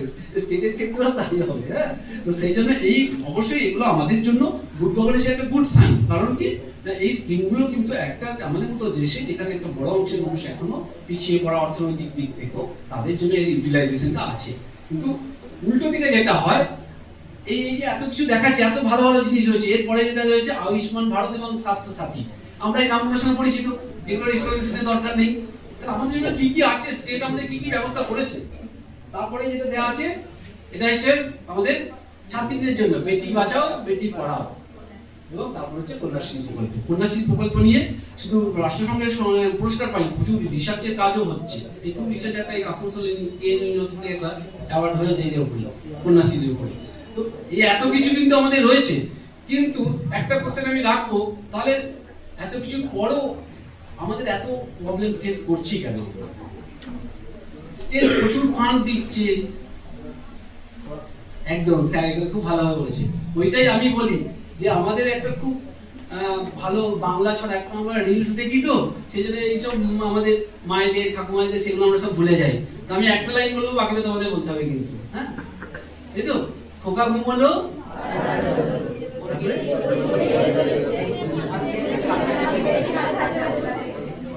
এই যে বুলবুলি, এইটাই হচ্ছে আমাদের সব, মানে এই ধান বুলবুলিতে এখন বেশি খেয়ে নিচ্ছে, খুব বেশি খেয়ে নিচ্ছে, যার ফলে কি হচ্ছে মানে আমাদের যা ফান্ড অ্যালট হচ্ছে তার ইমপ্লিমেন্টেশনের ক্ষেত্রে 50% দেখা যাচ্ছে 50% তার ইমপ্লিমেন্টেশনের ক্ষেত্রে কার্যকর হচ্ছে না। ফান্ডের অনেকটাই কিন্তু করাপশনে চলে যাচ্ছে। করাপশন তো আমরা দৈনন্দিন জীবনেও দেখছি, বিভিন্নভাবে দেখছি, কিন্তু এটাকেও আটকানোর জন্য ই গভর্নেন্স একটা গুরুত্বপূর্ণ ইনস্ট্রুমেন্ট। এবং আমাদের এই 1984-এ যে তৎকালীন সময় যে প্রাইম মিনিস্টার রাজীব গান্ধী, তিনি আরেকটা বিষয় করেছিলেন যে পিএম মানে প্রাইম মিনিস্টার টু পিএম, মানে হচ্ছে panchayat member, PM to PM fund, সরাসরি মানে ওখান থেকে সেন্ট্রাল গভর্নমেন্ট থেকে একদম পঞ্চায়েতের ফান্ডে অ্যালটমেন্ট হবে। কিন্তু দেখা যাচ্ছে, আমি এটা বলি, যত ডিসেন্ট্রালাইজেশন অফ পাওয়ার হচ্ছে তত কিন্তু ডিসেন্ট্রালাইজেশন অফ করাপশনও হচ্ছে। এই দুর্নীতিও ঠিক সেই রকম ভাবে ডিসেন্ট্রালাইজ একদম গ্রাসরুট লেভেল পর্যন্ত ছড়িয়ে যাচ্ছে। তাই এই একটা মারাত্মক রোগ, যেটাকে কিন্তু আমরা কিছুতেই বিনাশটা আমরা করতে পারছি না। যেমন আমাদের শরীরে মাথা ব্যথা হলে, জ্বর হলে আমরা কি করি? মেডিসিন নিই, প্যারাসিটামল নিই, তাই তো? ঠিক সেই রকম এই স্টেটেরও মাঝে মাঝে বিভিন্ন ক্ষত তৈরি হয়। এই করাপশন একটা মারাত্মক ক্ষত। এই ক্ষতগুলো, এই ক্ষতকে নিরাময় করতে গেলে তখন আমাদের এই একটাই ওষুধ দিতে হয়, সেটা হচ্ছে মেডিসিন অফ কনস্টিটিউশন।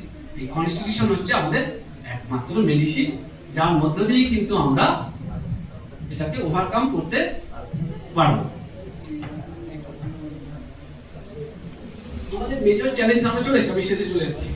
তো স্যার যতই বলবো, আমি বেশি করে বলবো না, হ্যাঁ, কারণ শক্তি তো আমার ক্ষয় হচ্ছে, ঠিক আছে? তো এই প্রবলেমগুলো কিন্তু আমরা ফেস করছি। গুরুত্বপূর্ণ প্রবলেম যেগুলো আমরা সেখানে এখানে দেখছি যে আমাদের সংবিধান সব ব্যবস্থা করার পরেও দেখা যাচ্ছে ক্রিমিনালাইজেশন অফ পলিটিক্স, অর্থাৎ মানে রাজনীতির কি হচ্ছে, দুর্বৃত্তকরণ হচ্ছে। এবং নেক্সট হচ্ছে corruption and lack of transparency. এই ল্যাক অফ ট্রান্সপারেন্সি কিন্তু খুব গুরুত্বপূর্ণ। যদিও আরটিআই অনেকটা কন্ট্রোল করেছে, রাইট টু ইনফরমেশন অনেকটা কন্ট্রোল করেছে, কিন্তু 100% কন্ট্রোল করতে পারছে না। তাও কিন্তু করাপশন থেকেই যাচ্ছে। সেটাই দেখা যাচ্ছে, corruption and lack of transparency, lack of administrative responses. অনেক সময় দেখা যাচ্ছে সরকারি আধিকারিকদেরও তাদের একটা অবহেলা দেখা যাচ্ছে নাগরিক পরিষেবা প্রদানের ক্ষেত্রে। কমিউনাল ভায়োলেন্স, এবং আমাদের এখন ন্যাশনালিজমের যে ধারণা, সেটাকে অনেকটা বদলে দেওয়ার চেষ্টা করা হচ্ছে। তো এই জায়গাগুলো কিন্তু খুব ডেমোক্রেসির জন্য খুব একটা হেলদি প্র্যাকটিস নয়। তো সেখানটা, এবং internal extremist group like Maoist groups and other separatist group, এই নাগা, বড়ো, আমাদের মাওয়িস্টদের কথাই তো বলা হচ্ছে, এইগুলো কিন্তু আমাদের ইন্টারনাল থ্রেট, এবং এইগুলোকে সামলাতে গিয়ে গভর্নমেন্টের কিন্তু হিউজ পরিমাণ ব্যয়, যেটা হচ্ছে আমাদের পাবলিক ফান্ড থেকে কিন্তু সেই টাকাগুলো বিপুল পরিমাণ ব্যয় কিন্তু হয়ে যাচ্ছে। এবং নেক্সট হচ্ছে lack of democratic views and values of the political rulers, অর্থাৎ যারা রাজনৈতিক প্রশাসক, রাজনৈতিক পদাধিকারী, বিভিন্ন মন্ত্রী দেখুন না, আমাদের শিক্ষামন্ত্রী এখন কতদিন জেলে এসে আবার কি সুন্দর চেয়ার করে আবার বেরিয়ে চলে এসেছে। যাই হোক, দেখো, নাগরিক হিসেবে আমাদের কিন্তু ওই প্র্যাকটিসটা নিলে হবে না। তার যদি কোনো ব্রাইট সাইড থাকে সেটা আমরা নেব। ব্যক্তি মানুষ হিসেবে আমাদের প্রত্যেকেরই দেখ দুটো সাইড থাকবে, যে একটা ব্রাইট সাইড আমরা প্রত্যেকেরই, ইভেন আমারও একটা ব্রাইট সাইড, হয়তো কিছু ভালো গুণ আছে ও কিছু খারাপ গুণ আছে। তা আমরা বলবো আমাদের সামনে যারা রয়েছে, আমরা সবসময়, আমিও ব্যক্তিগতভাবে তোমাদের থেকে যদি ভালো গুণ আমি যদি কিছু পাই, সেটা আমি অবশ্যই নেব, অবশ্যই তোমাদের খারাপ গুণটা আমি নেব না। তো এটা আমাদের হওয়া উচিত। ঠিক সেই রকম স্টেটের ক্ষেত্রেও সেটা হওয়া উচিত আর কি, বা এই পলিটিক্যাল রুলার তারা কিন্তু একটা গুরুত্বপূর্ণ জায়গা। কারণ কি, এত বেশি সমস্যা হচ্ছে, এটা সমালোচনা করাটা না করলেও নয়, আমরা তো একাডেমিশিয়ান, আমাদের করতেই হয় এটা, কারণ এটা না করলেও আমাদের দায়বদ্ধতার জায়গা থেকে আমরা সরে যাচ্ছি। যে আগে আমাদের স্বাধীনতার সময় এবং স্বাধীনতা পরবর্তী সময় আমাদের পলিটিক্যাল লিডার, ন্যাশনাল লেভেলের লিডার কারা ছিল, আর এখন কারা আমাদেরকে নেতৃত্ব দিচ্ছে আমাদের জাতিকে। কিন্তু তা সত্ত্বেও আমাদের দেশ কেন টিকে আছে, আমাদের ডেমোক্রেসি কেন টিকে আছে, মূল সবকিছু রয়েছে ওই প্যানাসিয়া, অর্থাৎ যেটা সব রোগের ক্ষেত্রেই কমন ওষুধ যেটা দেওয়া যায়, সেটা হচ্ছে আমাদের সংবিধান, যার মধ্যে কিন্তু এই রোগগুলোর সব ওষুধ কিন্তু ওখানে নিহিত আছে। শুধু সেটাকে সঠিকভাবে অ্যাপ্লাই করতে হবে, আর যখন যেটা প্রয়োজন সেটাকে দিতে হবে। এবং পলিটিক্স অফ ডিফেন্সটা কিরকম, এই পলিটিক্স অফ ক্রিমিনালাইজেশনটা কিরকম হয়, ওটা হচ্ছে যে বললাম, এইখানে আমি করাপশন করলাম দিয়ে ওই দলে চলে গেলাম, আমাকে এখন আর ইডি সিবিআই ধরতে পারবে না। আমাদের রাজ্যে দেখছো তো এইসব খেলা চলছে। আর এই পলিটিক্যাল রিভেঞ্জ কেমন, এই পলিটিক্যাল রিভেঞ্জের আমি সরাসরি উদাহরণ দিতে পারছি না, আমাদের রাজনীতি মানে রাজ্যে প্রচুর উদাহরণ আছে। হয় তোমাকে আমার দলে আসতে হবে, তুমি অমুক জায়গা থেকে বিধায়ক হয়েছো, আমার সরকারটা ফর্ম করার জন্য তোমাকে লাগবে, তোমাকে হয় আমার দলে আসতে হবে, নাহলে সব তোমার পুরোনো কেসগুলো দিয়ে তোমাকে জেলে ঢুকিয়ে দেবো, বুঝলে? এটা হচ্ছে পলিটিক্স অফ রিভেঞ্জ, মানে প্রতিহিংসা। এইটা মারাত্মক। এটা কিন্তু আমাদের মানে এই কিছু জিনিস আছে কি সাংবিধানিক প্র্যাকটিসের বাইরে, এই প্র্যাকটিসগুলো আমাদের ডেমোক্রেসিকে কিন্তু কলুষিত করছে, স্টিগমাটাইজ করছে, এবং lack of constructive role of opposition party. তুমি ভাবো এই ল্যাক অফ মানে আমাদের রাজ্যে এই যে এত সমস্যা রয়েছে, অপোজিশন পার্টি যারা রয়েছে তারা উন্নয়ন নিয়ে একটা কথা বলছে, তোমাদের রিক্রুটমেন্ট নিয়ে একটা কথা বলছে, কোনো কথা বলছে না, এবং তারা গভর্নমেন্টকে ফোর্স করছে না যে এটাকে সঠিকভাবে তোমাকে চালাতে হবে। তারা শুধুমাত্র কি করছে না, তারা শুধুমাত্র ওই পলিটিক্যাল লিভারেজের কথাটাই ভাবছে, তাদের বেনিফিটের কথাটাই ভাবছে। তাহলে পার্লামেন্টারি ডেমোক্রেসি সব থেকে বড় গুরুত্বপূর্ণ সরকারের থেকে, অর্থাৎ যেমন আমাদের মা বাবারা আমরা যদি কোনো ভুল পথে চলি বা কোনো ভুল সিদ্ধান্ত নিই, আমাদের মা বাবারা কি হয় যখন ছোট থাকি চুলটা ধরে কানটা ধরে ঝাঁকিয়ে দেয়, তাই তো? আর বড় হয়ে গেলে কি হয়, বোঝানোর চেষ্টা করে, ভালোভাবে বলে, রেগে গিয়ে বলে, কথা বন্ধ করে দেয়, তাই তো? একটা প্রভাব ফেলার চেষ্টা করে যে তুমি যে কাজটা করছো সে সঠিক নয়। তাহলে অপোজিশন পার্টির কাজটা কিন্তু এইটা, যে যারা সরকার চালাচ্ছে তাদের কাছে একটা তারা কনস্ট্রাকটিভ ক্রিটিসিজম করবে, গঠনমূলক সমালোচনা করবে, কিন্তু তারা নয়, তারা তো গভর্নমেন্টের থেকেও বেশি করাপ্টেড, এরকম ব্যাপারটা হয়ে যাচ্ছে। তারা গভর্নমেন্টের ওই কনস্ট্রাকটিভ ক্রিটিসিজম করবে কি করে? তারা তাদের কাজ হচ্ছে পার্লামেন্টারি ডেমোক্রেসি, অপোজিশন হচ্ছে সরকারকে জনগণের স্বার্থে যাতে পরিচালিত হয় সেইটা দেখো। যদি কোনোভাবে জনগণের স্বার্থ থেকে সরকার সরে যায়, আবার ধরে তাকে সেই মানে সেই ট্রাকে, অর্থাৎ জনগণের স্বার্থে যাতে কাজ করে সেই ট্রাকে তাকে ফিরিয়ে দেবে গভর্নমেন্টকে, কিন্তু সেই কাজটা অপোজিশন পার্টিও করতে পারছে না। তাহলে আমাদের সব রয়েছে, সংবিধান আমাদের সেই ফ্রেমটা দিচ্ছে, স্ট্রাকচার দিয়েছে, কিন্তু আমাদের সেই প্র্যাকটিসটা কিন্তু আমরা বাস্তবে করতে পারছি না। তার জন্য একটা বড় অংশের দায়ী কিন্তু আমাদের যারা নেতৃত্ব দিচ্ছে, আমাদের যারা মোটিভেট করছে। আমরা কমন পিপল অনেক সময় আমরা অসহায়তা বোধ করছি। এখানে কিছু রেমিডিজ আমি রেখেছি, কিন্তু এগুলো আলটিমেট নয়। এই যে সমস্যার সমাধানগুলো আমি এখানে দিতে চেষ্টা করেছি, যে strong and independent judiciary already আমাদের আছে, কিন্তু কখনো কখনো দেখা যাচ্ছে জুডিশিয়ারিকেও পক্ষপাতিত্বমূলক একটা পেশা তৈরি করা আছে জুডিশিয়ারিকে। এবং তার কিছু দৃষ্টান্ত, রঞ্জন গগৈ আমাদের চিফ জাস্টিস ছিল, তাকে হচ্ছে পার্লামেন্টের মেম্বার করা হয়েছে, রাজ্যসভার মেম্বার করা হয়েছে। হয় তুমি আমার সঙ্গে থাকো আর নয় তুমি জেলে থাকো, এই পলিসি হচ্ছে রুলিং পার্টি যারা রয়েছে বিভিন্ন জায়গায় তাদের এই পলিসি। এটা কিন্তু গণতন্ত্রের জন্য ভীষণভাবে থ্রেটিং। অর্গানাইজ সিভিল সোসাইটি, আমাদের দেশে সিভিল সোসাইটিও বায়াস। সিভিল সোসাইটি কি করে, যে গণসংগঠন বলি না, এই গণসংগঠনগুলো দেখবে এক একটা পার্টির সঙ্গে তাদের পলিটিক্যাল অ্যাফিলিয়েশন আছে, এইটা কিন্তু হওয়া উচিত নয়। সিভিল সোসাইটি, যেটা ইউরোপিয়ান কান্ট্রিগুলোতে সিভিল সোসাইটি ভীষণ স্ট্রং, আমরা বলবো নেপালেও সিভিল সোসাইটি ভীষণ স্ট্রং, বাংলাদেশের কেসটা একটু অন্যরকম, ওটা আলোচনার মধ্যে আনা যাবে না, কারণ ওদের সঙ্গে আমাদের উদাহরণ ঠিক মিলবে না, ওখানে ফান্ডামেন্টালিস্ট বিভিন্ন ধরনের শক্তিগুলো ওখানে চলে এসেছে। তো যাই হোক, সিভিল সোসাইটিটা কিন্তু আমাদের দেশে আরো স্ট্রং হওয়া উচিত, এবং ফ্রি অ্যান্ড ফেয়ার ইলেকশন, অর্থাৎ ইলেকশনের ক্ষেত্রে মাসেল পাওয়ার, মানি পাওয়ার, এইগুলোকে সরিয়ে যদি আমরা ইলেকশনটা করতে পারি, তাহলে আরো ডেমোক্রেটিক প্র্যাকটিসটা ভালো করতে পারবে। এগুলো কমন জিনিস আমি লিখেছি, debate and values and views, অর্থাৎ মূল্যবোধ এবং দৃষ্টিভঙ্গি সংক্রান্ত আরো বিতর্ক আমাদের মানে প্রত্যেকের মধ্যে, সব নাগরিকদের মধ্যে কিন্তু আসা উচিত, ভালো মন্দ সেই বিষয়টা নিয়ে। এবং আমাদের পার্লামেন্টারি ডেমোক্রেসির যে ভ্যালুসগুলো সেইগুলো কিন্তু আস্তে আস্তে ক্ষয়প্রাপ্ত হয়ে যাচ্ছে, এটা কিন্তু খুব একটা খারাপ দিক। এবং হচ্ছে যে রেসপন্সিবল এক্সিকিউটিভ অ্যান্ড লেজিসলেচার, অর্থাৎ দায়িত্বশীল শাসন বিভাগ এবং আইন বিভাগের কথা বলা হয়েছে এখানে। Respect to minorities right and voices, অর্থাৎ কি দেখবে আমাদের দেশে এখন কিন্তু এই একটা মাইনরিটিস গ্রুপগুলোকে বিভিন্ন সময় থ্রেট দেওয়া হচ্ছে। এই এসআইআর করে বলা হচ্ছে এখানে হয় এখানে থাকতে হবে, নয় তোমাকে এই নিয়ার বাই বিভিন্ন স্টেটে পাঠিয়ে দেবে, বাংলাদেশ, নেপাল, পাকিস্তানে পাঠিয়ে দেবে যদি তোমার 2020 সালের নাম যদি খুঁজে না পাই, বা তোমার বাবার নাম যদি খুঁজে না পাই। তো যাই হোক, আমাদের কিন্তু এটা ডেমোক্রেটিতে হেলদি প্র্যাকটিস নয়। কারণ ডেমোক্রেসিতে কি করা হয়, প্রত্যেকের ভয়েসকে ইকুয়াল ইম্পর্টেন্স দেওয়া হবে। সেই ক্ষেত্রে মাইনরিটি রাইটসটাকেও কিন্তু, যে মেজরিটি গ্রুপ বা গভর্নমেন্ট, তাদের কিন্তু মাইনরিটি রাইটসটাকেও কিন্তু, ভয়েসটাকেও কিন্তু, তাদের কণ্ঠস্বর, তাদের যে প্রয়োজন সেটাকে কিন্তু ইকুয়াল ইম্পর্টেন্স দেওয়া উচিত। এবং লাস্টলি যেটা বলতে চাইছি, যেটা আমাদের সংবিধান এবং আমাদের কালচার, এবং যেটা জওহরলাল নেহরুর যে ন্যাশনালিজম, সেখানেও দুটো শব্দ, একটা হচ্ছে কালচারাল প্লুরালিজম, এটাকে আমাদেরকে রিকগনাইজ করতে হবে।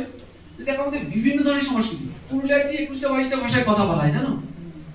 পুরুলিয়া গোটা ডিস্ট্রিক্টটায়, বাঁকুড়ার সম্পর্কে আমার অতটা আইডিয়া নেই, তো পুরুলিয়া আমি অনেক জায়গায় ঘোরার সুবাদে বা ফিল্ড ওয়ার্ক করার মধ্যে 21টা 22টা অর্থাৎ দেখা যাচ্ছে 5-7টা পরিবার তারা একটা নিজেদের সেপারেট ল্যাঙ্গুয়েজে নিজেদের মধ্যে কথাবার্তা বলে। এখন কুরমালি একটা খুব মেন স্ট্রিমের ল্যাঙ্গুয়েজ হিসেবে আমার ইউনিভার্সিটিতে এখানে পিজিও পড়ানো হচ্ছে, সেটাকে নতুন করে তার একটা আসছে। তো যাই হোক, তো এইটা কিন্তু খুব গুরুত্বপূর্ণ এবং যে জায়গাটা আমাদের সংবিধান যেটা করছে, ওই যে 5টা শব্দ যেটা স্যার বলেছিল ওটা দিয়ে আমি শেষ করব, যে সেকুলারিজম তার মূল এসেন্সটা হচ্ছে টলারেন্স অফ দ্য কনস্টিটিউশনাল। এই টলারেন্সটা কিন্তু আমাদের থাকতে হবে, যেটা জওয়াহরলাল নেহরু ন্যাশনালিজম ক্ষেত্রে বলছে। একটা হচ্ছে লিবারাল ভিউজ আর একটা হচ্ছে টলারেন্স। অর্থাৎ কি, আমি যেমন আমার অধিকারটা প্র্যাকটিস করবো, আমার সহনাগরিক সেও যাতে প্র্যাকটিস করতে পারে সেটাও কিন্তু আমাকে দেখতে হবে। সেই জন্য আমি যেমন কনস্টিটিউশনাল রাইটসগুলো সম্পর্কে সচেতন হব, যদি আমার সহনাগরিক সচেতন না হয় চেষ্টা করতে হবে তাকেও সচেতন করবার, তা সেও যাতে তার রাইটসগুলো ফুলফিল করতে পারে। দ্যাটস অল অ্যাবাউট সব। Thank you. এবার আমি বলবো যে কোশ্চেন অ্যান্সারটা লেকচার হয়ে যাওয়ার পরে শেষেই আমরা নেব। তো আমাদের ওই সমস্যাটা, ওই একটা বড় সমস্যা যেটা হচ্ছে বুলবুলির সমস্যা, বুঝলেন?